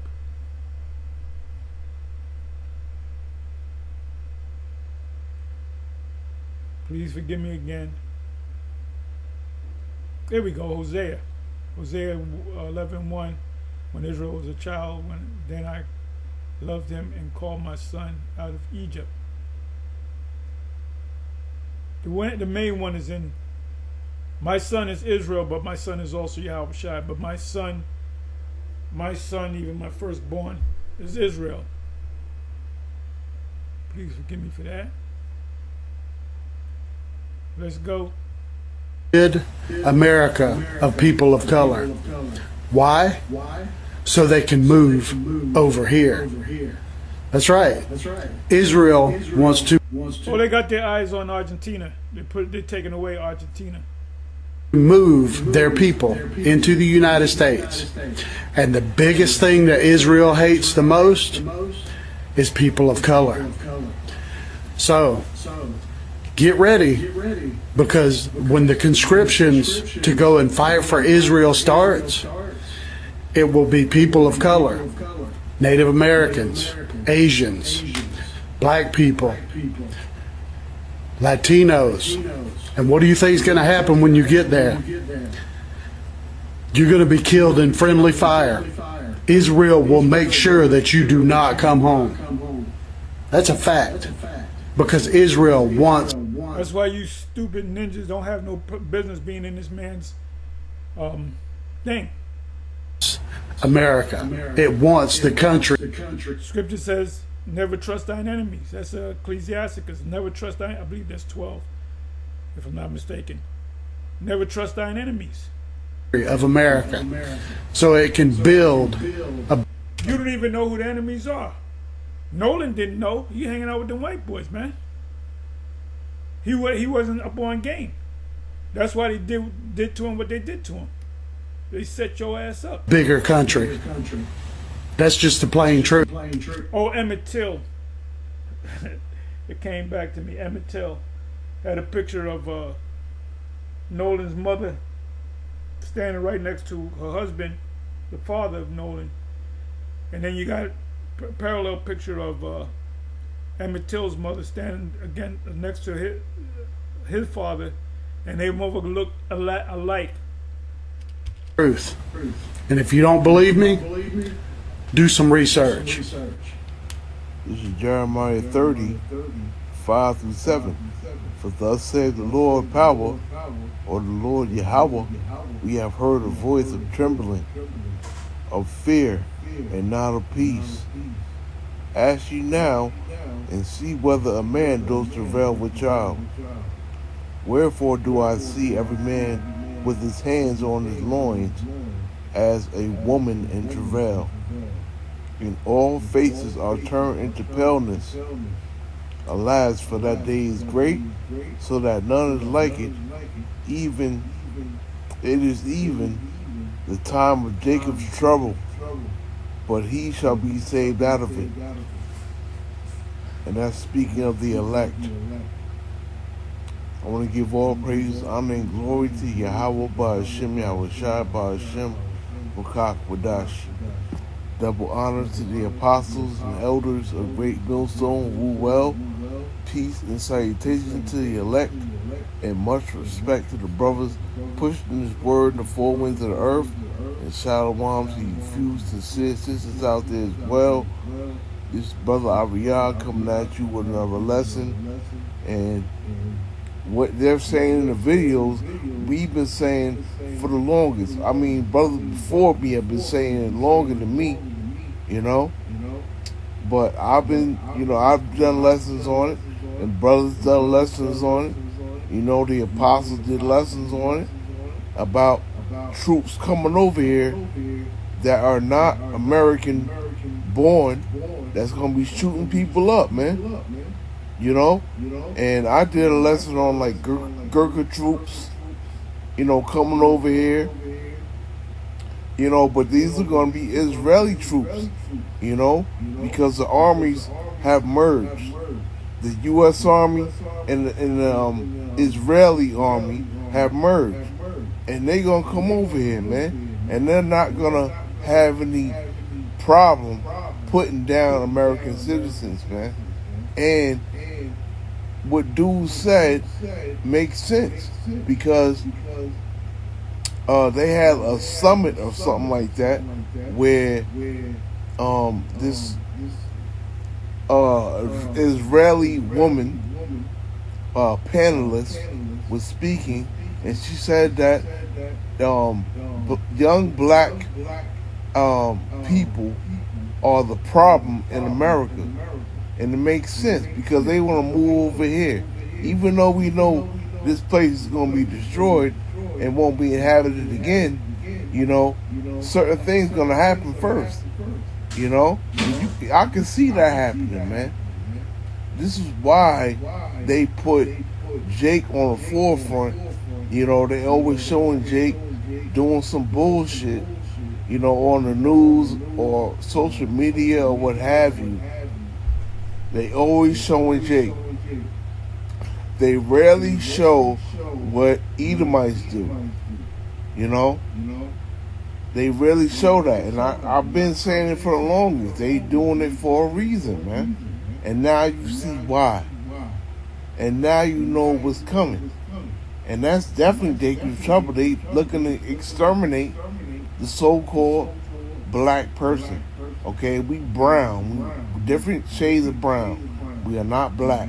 And I believe that's going to only be the so-called blacks, so-called Latinos, and so-called Native Americans. And they ain't going to be no Asians. If you read Psalm 83, those other 17 nations that are confederate against us is going to come against us, man. All 17 during Jacob's trouble, man. You know, I'm just a man. Change this again. Let me listen to this here. See what this is all about.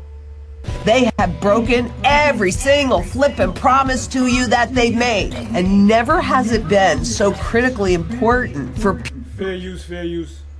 This is the net Zane. People to understand the truth. Never has it been more important for the central banks and the governments to hide the truth. They are very, very familiar with what they are doing to the currencies and the fact that we are at the end and they have to transition us into a new system, that fully digital system. Today, we can still take... We've been saying this for years. We've been saying this since we got on YouTube. And the technology back in 07, 08 wasn't here as advanced. You ain't hear nothing about 15-minute cities and data centers, and you didn't know nothing about 5G. Matter of fact, when you go back to 07, 08, I think it was we were using phones off of what is it? Maybe 2G. The G represents generation. 5G just came about 5-6 years ago with the whole. Remember when they had a curfew after 8? You had to be in the house because they were putting up them 5G towers. Because I was out there after the curfew, and you see a bunch of utility trucks putting them things up. But you didn't have to hide it. You could have told the people, "Oh, this is 5G." You had to hide it.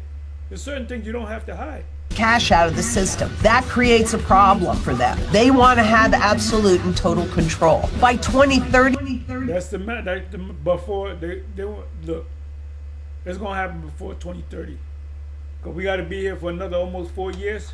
Actually, we're talking about 3.5 years before 2030. The time's been speeding up. I beheld Satan as lightning fall from heaven.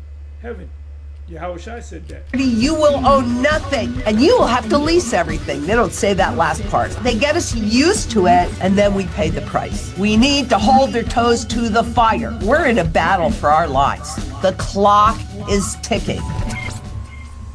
Hey, shalom, shalom, all praises, honor, and glory goes to Yahweh by Hashem, Yahweh Shai by Hashem. I'm in the middle of doing my conditioning, so I'm going to let this play, let him cook, and I may come in a little here and there. The spirit jump on me. Quadash, double honor to the apostles, bishops, elders, the great millstone who rule well. Peace and blessings to fellow brothers pushing his word in truth and sincerity. Coming back with another lesson through the spirit and power of Yahweh by Hashem, Yahweh Shai by Hashem, Quadash, Shalom to the Lord's elect. Okay, this is going to be a walk and talk lesson. All right, it shouldn't be too long. We'll see how the spirit moves. You know, the sun is it's around 6, so about 2 more hours, I think, until the sun go down. So it's not as hot, but it's pretty hot. So I'm not going to do a really long walk. Okay. This is based upon a video I was watching last night. I was going to do the video last night, but I ended up doing it today. You should see a clip there. Lord's will, I'll clip it. More than likely, I'm gonna clip it because I don't want the whole video. Now you can watch the whole video. I didn't watch the whole video. I watched a good portion of it last night, and it's Lynette Zane with the Canadian Prepper. Okay, Lynette Zane with the Canadian Prepper, and she's like a financial expert. She's a so-called insider. She could be. She is an insider for sure. She was amongst, the financial sector, and she knows how money works. And she always speaks about, gold and silver, in particular gold. And she understands that gold and silver are real money. And how this financial system that we're in, okay, the bankers, which it's funny how a lot of these individuals that are insiders, a lot of these individuals that have all this information, they very rarely, I'm not saying not all the time, but very rarely do they really start to say names. And I remember I was watching something with Professor Jang, and he kind of brought that up, like, hey, look, like, if I can talk generally and it's okay, but the moment I start naming names and bringing out particular information, that's going to put a target on my back. So I get that part. I get that. I get it. Nevertheless, a lot of these individuals are insiders, control opposition, whatever it may be. Maybe we'll get the scripture, their own tongue falling upon themselves. That's Psalms, I believe that's Psalm 64 or maybe 94, right? But ultimately, she understands that there's going to be a digital reset, okay? And the whole world, ultimately, the whole world is being brought into a new system, which is going to be total control, okay? And the elites are pushing to 2030. We can see them moving quick. We can see them moving fast. This whole thing with Iran and Israel and America, as well as Russia, America, NATO, Ukraine. Those wars are heating up. Okay, you had another strait closed, the El Mandeb Strait, which about 7% of global oil comes out of that strait. So there's a blockade on Saudi Arabia, which Saudi Arabia is one of the main nations that exports oil. Okay, and basically it's gonna bring in famine. It's gonna bring in disease. It's gonna accelerate the global collapse. Now the emphasis on this video is you need to get gold. You need to fight back. In her explanation of fighting back and waking up the people, it doesn't work. Because no revolution, no nation is taken over, no change in power ever comes unless there's violence. Okay? Let me get a scripture for you. All right? You can't take down a nation. You can't take back your sovereignty, which you were never sovereign. Give me a second. Let me just get the scripture. Right? You can never. Dang, man. Give me a second. This is the glare. You can never take back your sovereign. You weren't sovereign, but you can never take it back or get it back without violence. This is why 2 Ezra 15th chapter goes into sedition among men. Okay, which is pretty much rebelling against the government. And basically this video here, there's a heavy emphasis within that video, if you watch it, of, you know, how you need to get gold. That is your financial stability. Gold. That is money. And she is right. That is money. That is right. But the scriptures speak about how gold, silver, money is not going to deliver you in a time of evil.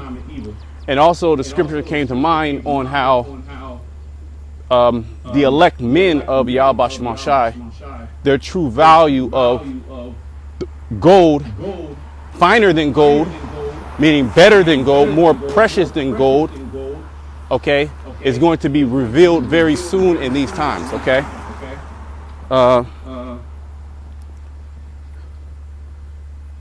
This is Revelation 18, and give me a second.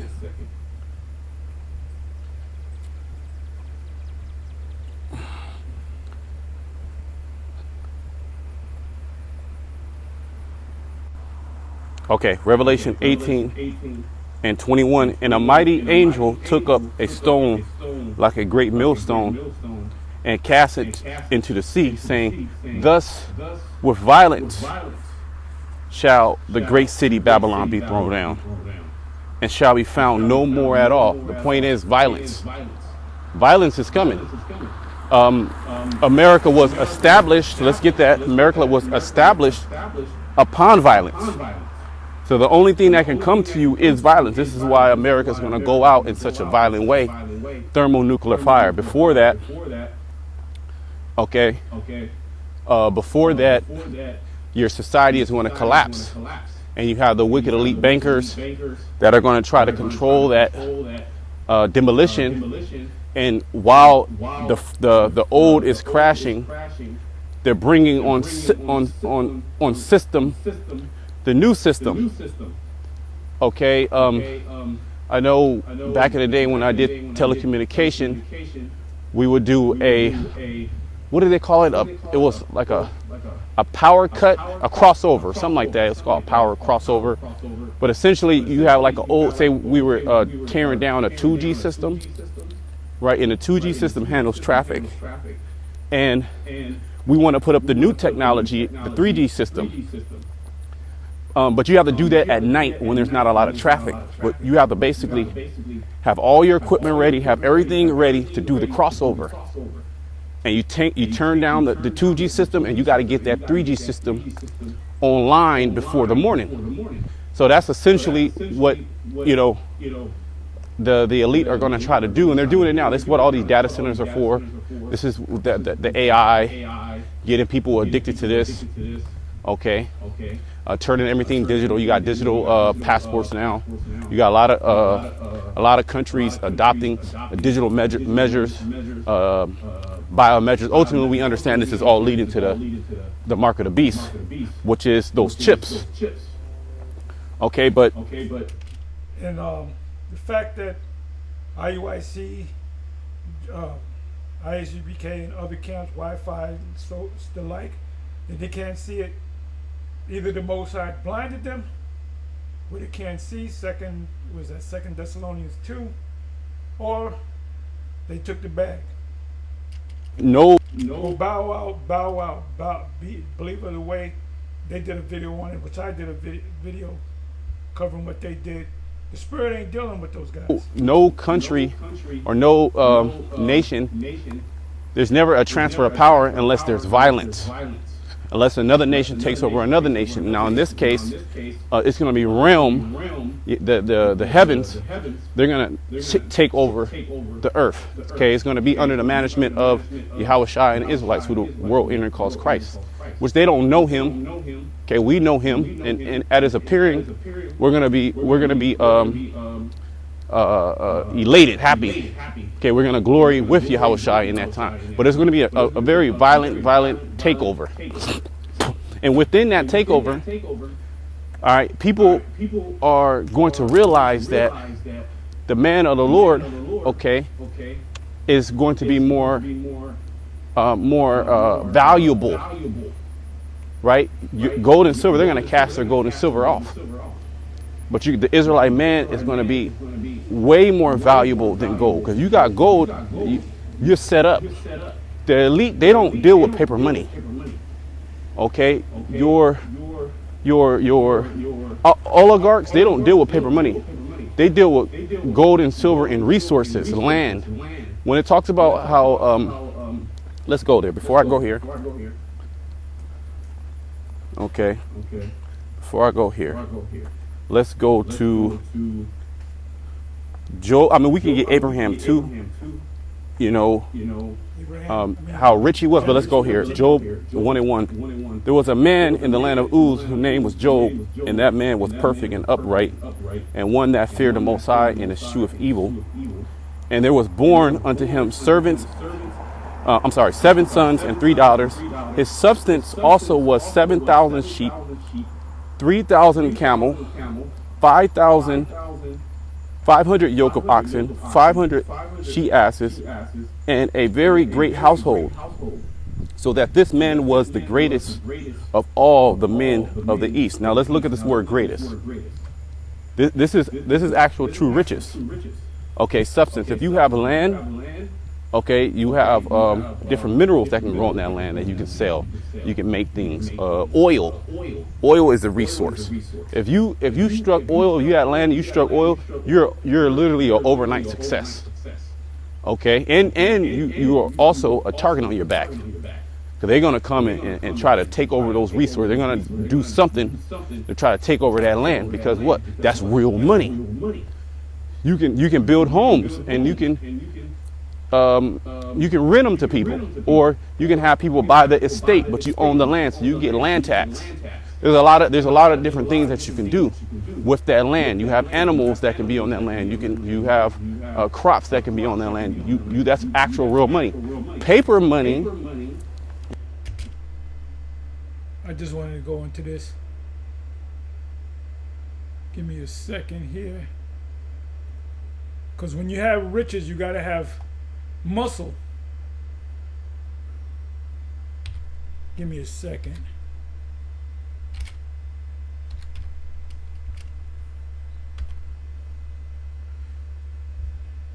It's in the New Testament.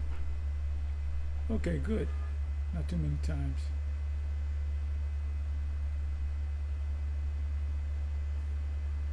Because what do governments do? The first thing that they want to do is take your arms, which this is what I believe it was the Lord that said this. Let me go ahead and open this up. I might want to go to some cross references.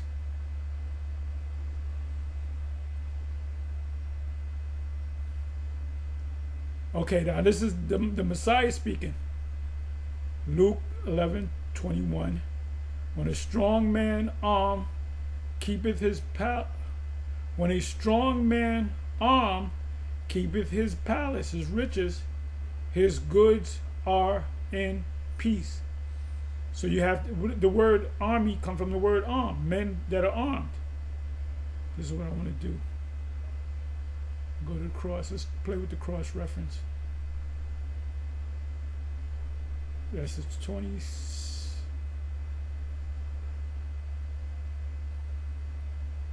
Right, I knew this was going to come up. Matthew 12 verse 29. This is Yahushua speaking. Or else how can one enter into a strong man's house and spoil his goods, except he first bind the strong man, and then he will spoil his house. That's what this guy did to Venezuela, the Venezuelan president, right? It is a stronger force. Mark 3, verse 27. No man can enter into a strong man's house or man armed and spoil his goods, except he will first bind a strong man, and then he will spoil his house. You know, these YNs come into your house, they got their brandishing firearms. So let's come back over here. I'll let the young elder cook. And she goes into it in the video. She goes in on paper money, how they created that to take away the actual wealth. And now she wants everybody to take over their financial, be more financial literate, right? And understand that real money is gold and silver, and get gold and silver, but it's too late now. And furthermore, even if you do that, that's not going to save you. All right. And furthermore, the real gold, okay, is the man of the Lord. He's going to be known in that day, okay, as the commodity that's going to be above all commodities down here on earth. But let's get this. Let's get this definition. Greatest, the greatest. Ga, the wall. All right. Great, large number. Great, important things. Great things. He had a lot of great things. Okay. Look at the Gadol. To grow, become powerful. That's the Gadol is going to be the root. The magnify. All right. Grow up. Right. In the various sense, this is the strong definition. As in body, mind, estate, or honor, also in pride. Okay, he had great substance, great wisdom. Okay, he had a great household. He was rich, basically. Okay, he was rich. Abraham was rich. Lot was rich. That was a heavy thing for Lot to leave Sodom. Okay, Lot came back as an Israelite. The Lord ain't gonna deliver no heathen. But Lot, he had great substance. This is why his wife looked back. He pretty much left it all. He didn't take anything. Okay, but his person, his two daughters with him, his woman came, but she looked back, and we know she turned into a pillar of salt. Okay, bear with me. But that's all I wanted there. Let's go back to Micah, or where I was going. Pretty much why this place is going to be taken out in a fashion that's going to be taken out, because you have to look at the fashion in which it was established. Like the Elder Yashwama did a video the other day. Was America established on biblical principles? And the white conservative right Christian, they use it at their convenience and try to portray that America was established on biblical principles, the founding fathers. Okay, when that's actually not true. Okay, it was founded upon witchcraft, and there's multiple documents, multiple resources. Okay, multiple information, and furthermore, all you got to do is just go into the history. And really, all you have to do. Look at the whole layout of D.C., District of Columbia, Masonic, demonic. Go to Isaiah 47 verse 10. One scripture just popped into my head. Isaiah chapter 47 verse 10. They got their power through this left-hand side. The ancient deities of the Canaanites, the Babylonians, the Assyrians. We just open up the Bible and say, okay, did they follow these things? And we'll read one scripture that they didn't follow, which shows you that they're the devil. Micah 2:1. Woe to them that devise iniquity and work evil upon their beds. When the morning is light, they practice it, because it is in the power of their hand. And they covet fields and take them by violence. Period, point blank, right there. Woe means destruction. So the Lord is saying that destruction to individuals that come in this spirit, that covet fields and take them by violence. This is what they're doing in in so-called Middle East with Iran. Well, I thought we were dumb enough getting into this war against Iran, but apparently we're going to add China and Russia to the mix because we just can't have enough, apparently. We've got a lot of people in the administration. Just all over the place. 28, fits them and America because the pilgrims are being persecuted. They killed they decimated a large chunk of Jacob, but they still the ones that fit that script. That's crazy, man. Well, the scriptures say under the heavens had not been done as has been done on Jerusalem. So when you look at what we went through versus what they went through, there's no comparison. Because you had, Southern Kingdom went through hell and the Northern Kingdom went through hell. Absolutely. Northern Kingdom going through hell now. They're grabbing them up, putting them in ISIS putting them in detention centers, not to deport them, because all you got to do is deport them. You're from Mexico, we're putting you back in Mexico. They got them in detention centers because they're going to use them as a workforce. They're putting them into slavery, but they're not using the word slavery. And the American people are not smart enough to figure it out. So that combined together, just one or the other is bad enough. It's horrible. Golly. When you read it, I was about to say something. No, you got it. When you research the doctrine of discovery, I remember, we learned about that years ago, man, and I was disgusted in my spirit. Of course, understanding that it was judgment by the Heavenly Father, of course, but just to see the pride that Esau moved with, Cristobal Colon, Cortez, and the rest of those conquistadors moved with, it's like, if these people don't fit the tab of the Edomite, I don't know who else is. Right. When you look at some of the stuff that they was doing, they was testing out the sharpness of their blades by chopping Jake in half, and whoever's sword was able to go to the furthest, so who had the sharpest sword. Yep. So they was using us for sport in those ways. Yeah, and you even see them do that today. Going over to Africa, hunting the various different creatures, elephants. They'll take the pictures from holding it by the tusk, smiling and shit. Like that's their thing. They're hunters. Right. Going all the way back. Let me see something here. Just want to give you a preset. The young brother put up. It's in Hosea 13, if I'm not mistaken. Give me a second.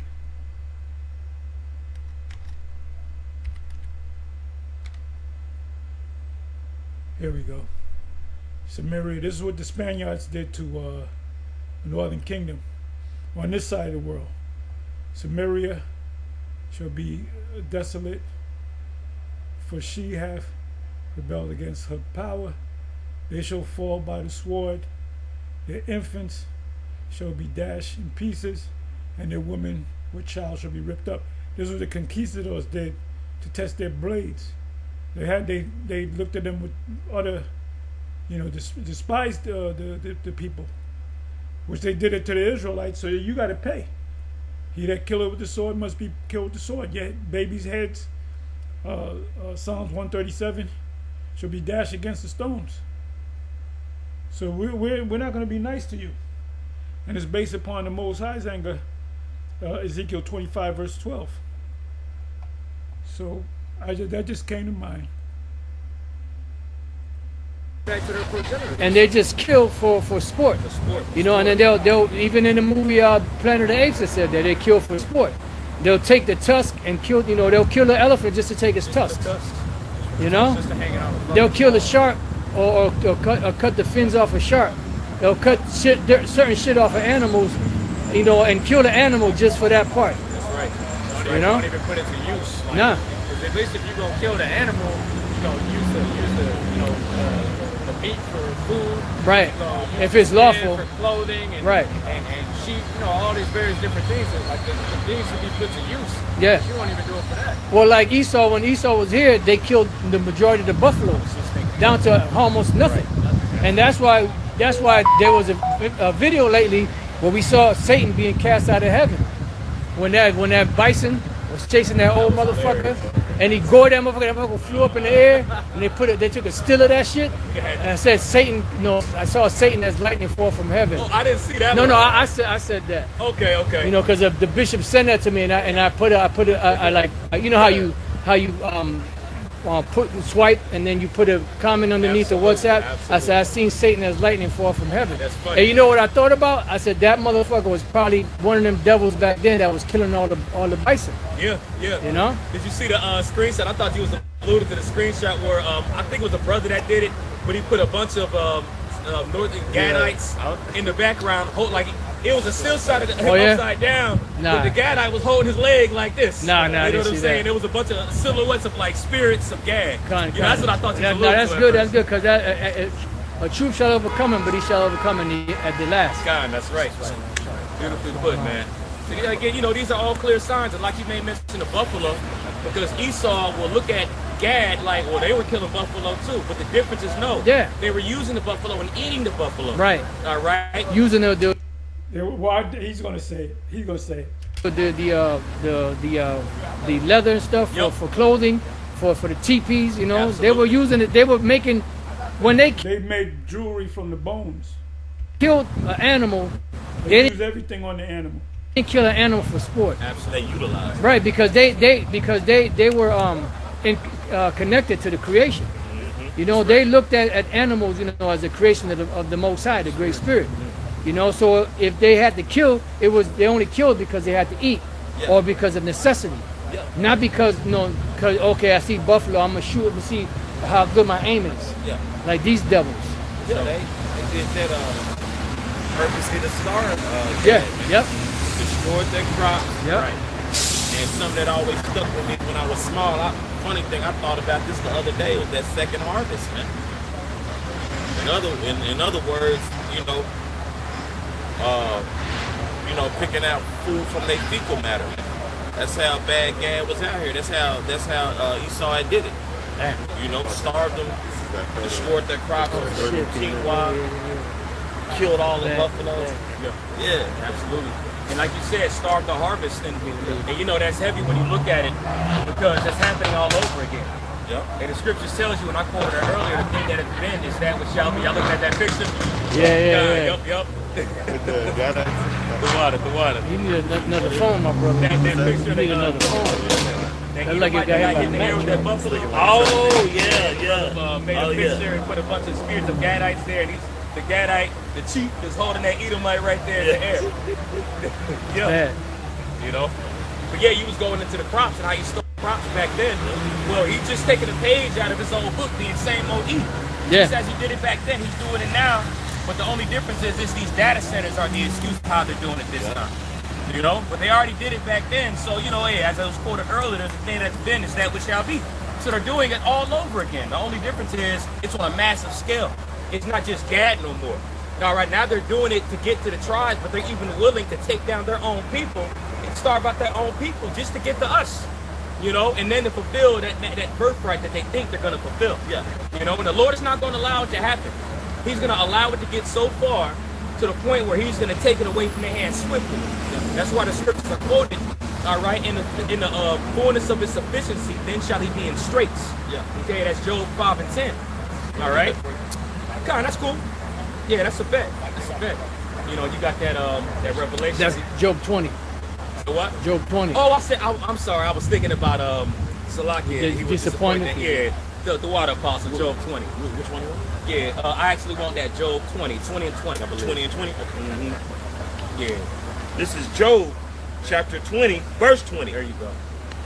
Surely he shall not feel quietness in his belly. He shall not save of that which he desired. There you go, because again, he's taking all this time to accumulate the world. All right? Okay, come. We can start at 20 though, for sure. Matter of fact, read that again, about the show. Come, verse 20. Surely he shall not feel quietness in his belly. he shall not save of that which he desired. Yeah, because usually when you're satisfied with something, you know, there's quietness that's within your belly. Yep. You don't have a yearn for doing or getting anything no more. When you eat enough, you don't have a yearning to keep on eating. Yeah. Eventually there's a quietness that's there, but I'm talking about being satisfied or full, you know, satiated. Because again, there's one thing to be satisfied off of what you consume, and there's another thing to overindulge to the point where it's past satisfaction. Right. And that's where the disquietness comes in the belly. That's it. And that's what this scripture is alluding to right here. Yeah. He's swallowed down all these riches, but it's too much for his heart's desire, and eventually he's going to vomit it all back up. Yeah. You know? Well, that's what's said. Because of unrighteous dealings, riches got by deceit, the kingdom is translated from one people to another. That's right. That's right. So that's the vomiting up. According to the substance shall the restitution be. You can't physically pay what you did, you know, right now at this point. So what's going to happen is the Lord is going to make you pay by going into captivity. Man, beautifully put. Absolutely. You know, after he's going to destroy you, he's going to put a kibosh on your agenda, and you know he's going to, you know, have you go into captivity. Man. Can I get a quick one for the elders to finish us off? Absolutely. Absolutely. Habakkuk 2:5 says, yeah, also because he transgresseth by wine, he is a proud man, neither keepeth at home. Right, and that wine is going into philosophies. All right, you can read about it, how even that wine has made even the nations drunk as well. You know, so it says he transgresses by wine. All right, the lies and deceits, the lies and deceit, and that's why, you know, as you also read earlier in that Isaiah 25:7, it goes over to the point where how that veil is spread over the nations, but it's to the point where that veil is being lifted. All right, that veil being over the nations is likened unto the wine that the nations drunk. Okay, but now, you know, that wine is being found out for being some bullshit. Carlos Rossi. I said Carlos Rossi. Carlos Rossi. You know, that bullshit. Yeah, that Stella Rose, exactly. You know? Yeah, that wine that comes with the twist top. You know, you don't want no damn twist top wine, man. What's the other one we was like, hell no. I forgot, Taylor man. Port? Yeah, something like that. Oh, man. That shit that tastes like Kool-Aid, man. Yeah, don't bring that around. Yeah, don't bring that bullshit to the past. We better than that, bro. Yeah, no. Yeah, I know. And I That know was Morgan David. Yeah. I think Taylor Port, Morgan David. Yeah, that's another one. You know, a lot of the younger brothers, when they transition, I got some wine. You know what I'm saying? That coastal wine, and you know, they think Jacob will be like, man, yeah. What you know? They gonna say, brother's gonna say some water. But usually he'll say it. It's always that disclaimer, nah, brother. You know, we don't rock with that shit. It was what when y'all came in, well, we were drinking Yellowtail, right? Yeah, some Yellowtail here and there. Yeah, remember Carlos Rossi when we came in. Nasty ass EJ Erkinger. Oh my goodness. Oh my God. Ooh. And then what? You gotta elevate. That's Earl the Gerald. Earl the Gerald. Huh? E and J. Earl the Gerald. Earl and Gerald. Shit. Earl and Gerald. Yeah, y'all funny. Yeah. Gone. Start from the top again. Habakkuk 2:5 again. It says, yeah, also because he transgresseth by wine, he is a proud man, neither keepeth at home. And you know one thing about that alcohol, man, you know what I'm saying, when you're drunk, you get proud of shit, man. You know what I'm saying? Superman, can't nobody touch you. You know what I'm saying? There's a comedian, he makes skits named Trey Rags. You know, you know what I'm talking about? And there was one clip where he was at a party and he was nice. And one of his homies was right there, like, hey, man, you good? He was like, yeah, I'm okay, I'm good. And there was a demon in his head from the wine. I was like, man, why the fuck he grilling you like that, man? Why the fuck he asking you? Why he say it like that? You know what I'm saying? And they go, hey, man, you know what? You're right. You got a point. And then the hiccup. You know what I'm saying? And then he did it again. And he was like, hey, man, why you? And he started making shit up that didn't even happen to the point where he started fighting motherfuckers. You know, that's what that wine does. Yeah. When you do it in over excess, it turns you into a brawler. Even when you're not a brawler, it is another spirit that's on you. That's it. That's the point. It's spirits. You know? That's it. Yep. Well, you go to certain liquor store, they call them wine and spirits. Sir. Wine and spirits. No? That's right. You looking like the drunken master. You need to chill. You know? I looked that up. I did a video on that, I don't know, a year ago. Why is wine and liquor called spirits? Because it is like a spiritual. It's spiritual. It's dealing with spirits. I forget what I said in that video. Put that up maybe a year ago. Saying you gonna start doing that, like, hey, bro, have a seat, my boy. Bro, it's an inside. inside joke. When you start looking like you dabble, Yeah. you did too much. Yeah, sitting there just trying to look like that. Trying to have that footing, like, bro, just sit down. Y'all might remember that bump that when that derelict came to the camp years ago and tried fighting brothers and stuff like that. QD had brothers rolling. But he was drunk as hell. He had spirits on. Literally. Literally. Had bruises and blood. Like, bro, you got your ass beat prior and still trying to fight. That proves Scripture.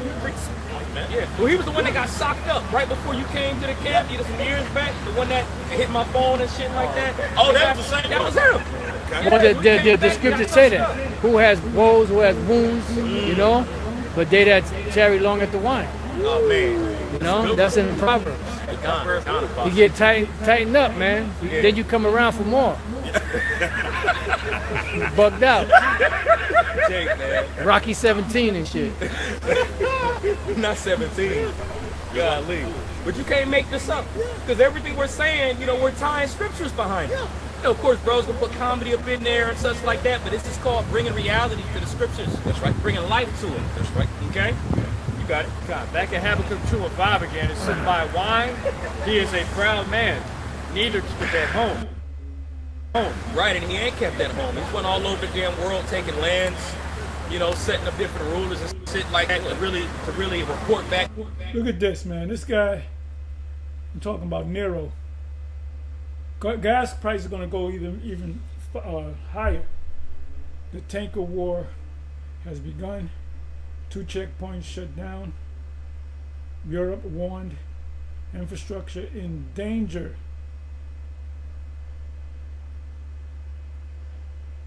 Revenge mode. U.S. troops targeted on bases. Citizens warned to stay away from military site. You're seeing what's going on in the news. In the news.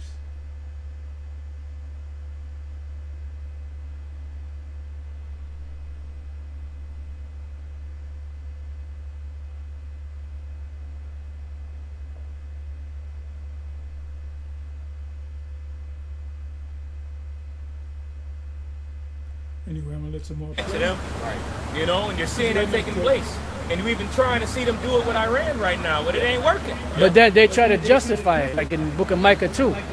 They'll go into an area, well, this is happening, or they'll pay, certain revolutionaries or whatever to go and do some shit, and they say, look, we'll give you this amount of money if you let us come in there and set up shop to help you out and help the people out, right? And then they'll destroy something and then bring in, give them money, right? And then that money is funneled to American, corporations to build up their infrastructure for America. It's the same old tired-ass story over and over again. And they can't have enough. I mean, these devils have more than heart could wish. Right, absolutely. And it's like, it's still not enough. And now, man, exactly why I wanted to get this preset. And even though Iran didn't name that foreign commercial that was unauthorized taking them routes over there in the Straits of Hormuz, it's only one or two. It's only one or two you could think of. Okay, the small hats in the U.S. Okay, Iran just kept it. They just kept it G. Like, hey, we ain't gonna name the foreign commercial vessel, but we got a good idea who that is. You know what I'm saying? And the scriptures let you know who that is, man. It's E. Hey, nigga, bro, especially with this Venezuela thing, ain't no telling how they fit to take advantage of that. It's usually when it's earthquakes and those regions. In those regions, and Jake is even more impoverished. That's, E's eyes has to be feasting on Venezuela right now. Absolutely. Well, it's a strong chance that they're the ones, even though it's the Lord at the end of the day, but it's a strong chance that they're the ones that cause the earthquake, just for that reason. They got their heart system set up. They can modify weather. That's right. And certain events that happen on the earth. Yeah, we're not talking about the string instrument either. What you say, Apostle? We're not talking about the string instrument either. Yeah, I know exactly, right? Yeah. Well, that's why, and this is something you going through off an Apostle in Micah 2:1, where it goes into how they, pretty much upon their face, they're able to do what they do because they have the power in their hands. And when you go into that word power in Micah 2:1, the word is Allah. which is godlike when you break that word down. So they have the ability to be able to do this through the left hand. Yep. You know? It's that 2 Thessalonians 2. He sit in the temple as the Most High, showing himself that he is the Most High. That's right. Yep. But I'll finish this off back in Habakkuk 2 and 5 again. It says, yeah, also because he transmitted my wine, he is a proud man, neither keepeth at home. Right. Who enlargeth his desire as hell. Who enlargeth his desire as hell and is as death and cannot be satisfied. Right, because you got that everywhere. I mean, Esau has been going around the world. This devil got what, more than 800, military bases around the world. The French, the Spanish, all the motherfuckers came over to this side of the world and conquered it. You about to say something? Well, yeah, because you had read that Job. You was speaking on how pretty much you eat to a certain point, naturally you're going to get satiated. But this devil, he enlarges his desire as hell, which what's the scripture say about the grave? Yeah. There is no end to it. Right. You know, it's forever open, and that's basically his appetite. Yeah. It's just constantly being able to be satisfied, never being able to be satiated. Unsatiable. Unsatiable. Water. And that hell is what? We understand it to be a condition, but also what does Esau like to do? He likes to dig into the earth. Right. He likes to dig into the ground. Absolutely. Oil mine. Coal mine. Just in case you a follower of IUIC, they teach that there's an actual hell that when you die, your spirit goes down into the lower parts of the earth, which is hell, which is you're on fire. That's all bullshit. That's some Roman Catholic bullshit, which shows you that Yahweh B'Shem Yahushua is not dealing with the IUIC, because they wouldn't be teaching that shit. Deep sea diving. And this nigga, that's why that nigga, when you go to Discovery Channel, and it shows you how beautiful, which we know how beautiful the Lord's creations are, but that's why you're able to go to the Discovery Channel and see all those different fish and so forth, and different creatures, those sea creatures as well. First and foremost, the Most High allows it, but also that's Esau. Yeah. And can you read that part again, Dr. Trump? Yeah. Habakkuk 2 and middle of verse 5, it says, neither keepeth at home, who enlargeth his desire as hell. Yeah. So this nigga does that to all four corners of the round earth, bro. Everywhere. That's that nigga's MO. Yeah, bro. The bro Benaiah put on YouTube, you can put screenshots, what I'm saying, certain articles on there. But on his page, he's like, he has a well-known page right now. The brother. Esau knows the concept of a strong man arm. In Luke, Luke 11, just read that. A strong man arm keepeth his goods in peace. So he knows anything he does that has anything to do with resources in the earth and money, and gold, silver, whatever, they know they got to have a powerful army. Hence, 800 to 800 plus military, U.S. military bases all around the planet Earth. Brother Benaiah page goes in. Yeah. You know what I'm saying? GMS standing firm too. But he's always posting right on his page information. And one of his recent posts that he posted was pretty much how in the last 50 years, 70% of wildlife has been decimated under Esau's rule. And this is just 50 years. This is our parents. Our parents are older than this now. So when they were kids, they was able to see what life actually was. Or I'd rather say an echo of what it truly was. Of course, things have been declining for a long time. But it just goes to show you how fast things have worked ever since. Ever since Elder Alpha Bivens came on the scene. King Marcel, High Priest Arya, around that time, all right, as this word has been magnified throughout the earth, all right, things are happening now. These are clear signs. Hey, man, again, I quoted it earlier, Isaiah 8. I and the children of the Lord you have given me shall be signs and wonders. Matter of fact, I didn't quote it earlier. We was talking about it on the way up there. But again, it's another sign just so forth to show you. As soon as they started bringing the word out in that level, that's when the Lord started actually wrapping up the earth. Yeah. Wrapping up Esau's rulership. Yeah. Because it really reached its peak like around those times. Like 60s and 70s when America had so-called been undefeated in all their wars, right? Yeah. Vietnam. But hell, what they it was a lot of bloodshed in Vietnam. Oh yeah. But that just goes to show, that's when Esau was at its height. That's when it was at its height.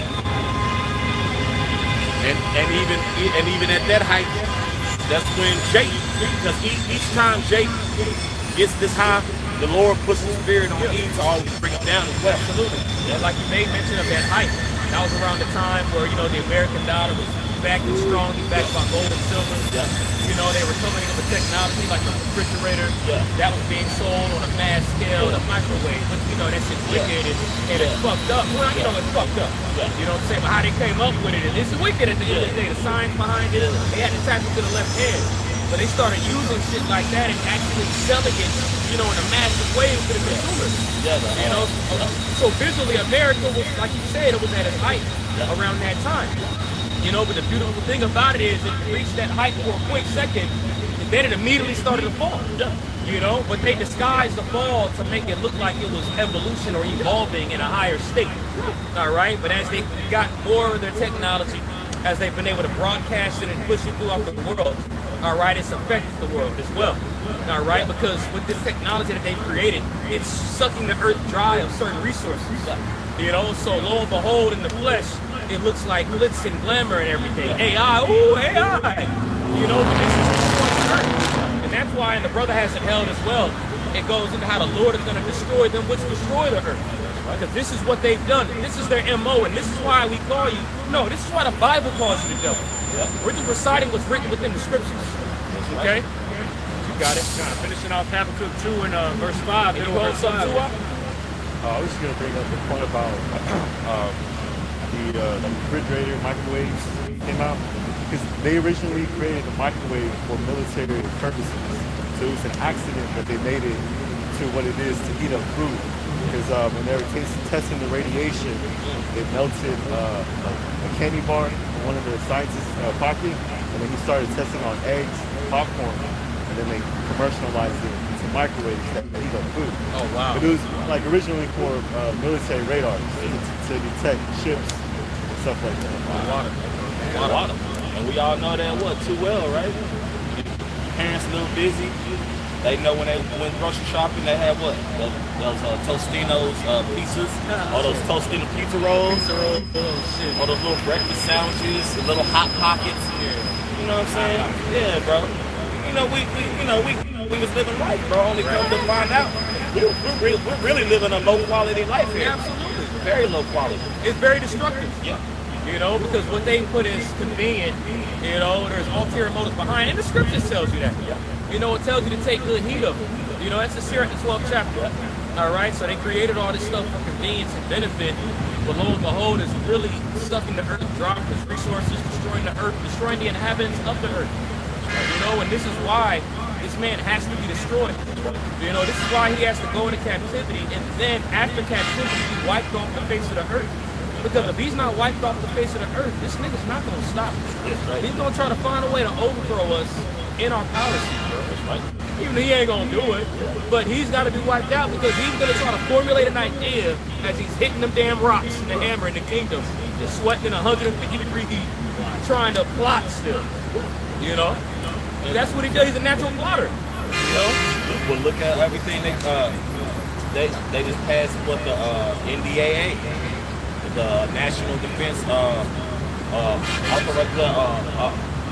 Authorization Act. You know, so basically they trying to merge the U.S. and Israel military together. Yeah, we talked about that earlier. Yep. You know what I'm saying? So, and then they're trying to then with the NVIDIA, they're trying to have people buy into that to have a little unit to turn your home into a data center. And then they're also just waiting for the permanent daylight savings time for Trump to sign off on that. Yeah. Because I believe it passed the I believe it passed the House, or at least because it passed the Senate first, right? I don't remember. I don't know the order. Yeah, I believe it passed the House. Ain't that right? It's the House, right? And then the Senate, and then the President, right? Some crazy shit like that. Yeah. So it has to be passed. Well, it has to at the end of the day. It has to be signed off by Trump, and we shall see. They want the merging of the military? No, the permanent daylight savings time. Oh, okay. So Yeah, because basically, they got to go to the Senate, House. You know, they got to go back and forth. Yeah. Yeah, so it has to go. It has to go through that process. So basically, especially if you're in Texas, so the sun gonna start in the morning, gonna start setting at 6:30, and the sun gonna rise at 8:30. What's the fucking point of that? I never even. Back when I was young, I'm like, what's the point of moving the clocks to daylight saving? The Earth is crying right now. It's for prophecy's sake, brother. God, Apostle. Prophecy said they changed times. Yes, sir. Yes, sir. Absolutely. Absolutely. You got it, bro. And this is back in Habakkuk 2 and 5. It says, "Yet also because he transgresseth by wine, he is a proud man, neither keepeth at home. For when largest his desire is hell, and is his death, it cannot be satisfied." Yeah, like the earth. You know what I'm saying? The earth is never going to be too full of graves. You can continue to put, you know what I'm saying? You continue to put bodies in there. There's land. Right. It's everywhere. You know, but what this verse is pretty much saying that his desire is even past that. It's like, holy shit, man. And you know what comes to mind? Alexander. You know what I'm saying? He's an Edomite that comes to mind always when the verse is brought out. You know what I'm saying? Because when he ruled the world, and he was young too. He started at around age 20, died at age 32, 33. He ruled like 12 years. But in 12 years, he conquered the whole known world at that time. You had the Northern Kingdom here, but pretty much the predominant parts of the world at that time. No, well, that was the known world. Yeah, God. Because all of those, the Greek Empire, the Assyrio-Babylonian Empire, when the Medo-Persians took it over, they took over the known world. God. Then the Greeks took over the known world from them. Then the Romans. God. You know, it wasn't until really America till this side of the world. You know what I mean? That's facts. That's facts. Absolutely. So he took over the whole known world, and then lamented and wept afterwards because there was no more to conquer. That's it. If that's not the mindset of an Edomite, I don't know what to tell you. Well, he's a Macedonian. Yeah, exactly. Yep. Which ties into the small hats. Mm-hmm. Yes, sir. Yes, sir. He ain't getting into shit he ain't happy. Absolutely. Yeah, man. And he's not an actual Macedonian because the real Macedonian, that was Japheth, you know? Yes, sir. They just took over everything. Man, crazy. And then titled themselves after the original. Yep. And then I don't have any proof of it, but Esau broke away from Judah around 800 AD BC, around there. And you had a line of kings from Macedon that started around 800 something. So it's possible, I'm not saying this is gospel, I don't have any proof on it, it's just a feeling that I have, that they started that Macedonian king line, or they cut into that line later on, just like they cut into Jake line in 1901, you know, in England. The king and all that, the queen, they cut into the royal line of the house, the King James, the Stuart line, you know. I'm not sorry, not the Stuart line. The that kingly line. I can't remember the name of the line, but from 1901 when they made the proclamation that they the new royalty, that's when the Saxe Coburg Gotha line came in, which were the Edomites through Prince Edward, I believe it was the seventh. Okay. You know, which was the son of Queen Victoria, who was a Jake woman. You know, and when she died, her son took over. That began the Edomites. So they cut into that rule, just like now. So I believe that's what they did with the Macedonians. That make a lot of sense. That make a lot of sense. But you know, it's not gospel. For sure, understood. You know, even with the Catholic Church, you know what I'm saying? That was Jake, and then Esau went on right up in there and took it over. There you go. Now you got devils, you know, Edomites doing the same shit Jake was doing going back thousands of years. In the nome de Patri, Filii, Spiritus Sancti. You know? Speaking that Latin? Yeah. Man, beautifully put. The water for that info, you know. Like you say, you know, they just good stuff to keep in your mind, you know? Because that's what Esau does. You know, he takes over lands, names them after his own name. And you know, in the Josephus, it says that practice started with the Greeks, taking over lands and changing the names to more Greek-sounding names. That started with them. Because really, when you go back, the nations they conquered people. It was you know, in the name of this particular king or that particular king, but they didn't change the name of those lands. Esau, Caesarea, Philippi, all of that. Wow, yeah. You know, Africa. Asia. Well, let me not say that too loud. You got a bunch of. and they had a cross. They had the African continent with a cross on it. So they're probably a bunch of jakes that's into Roman Catholicism. Yeah, I seen a lot of them nuns. Yeah, it's probably from Benin, Ruba, you know, some of them Nigerian jakes. Yep.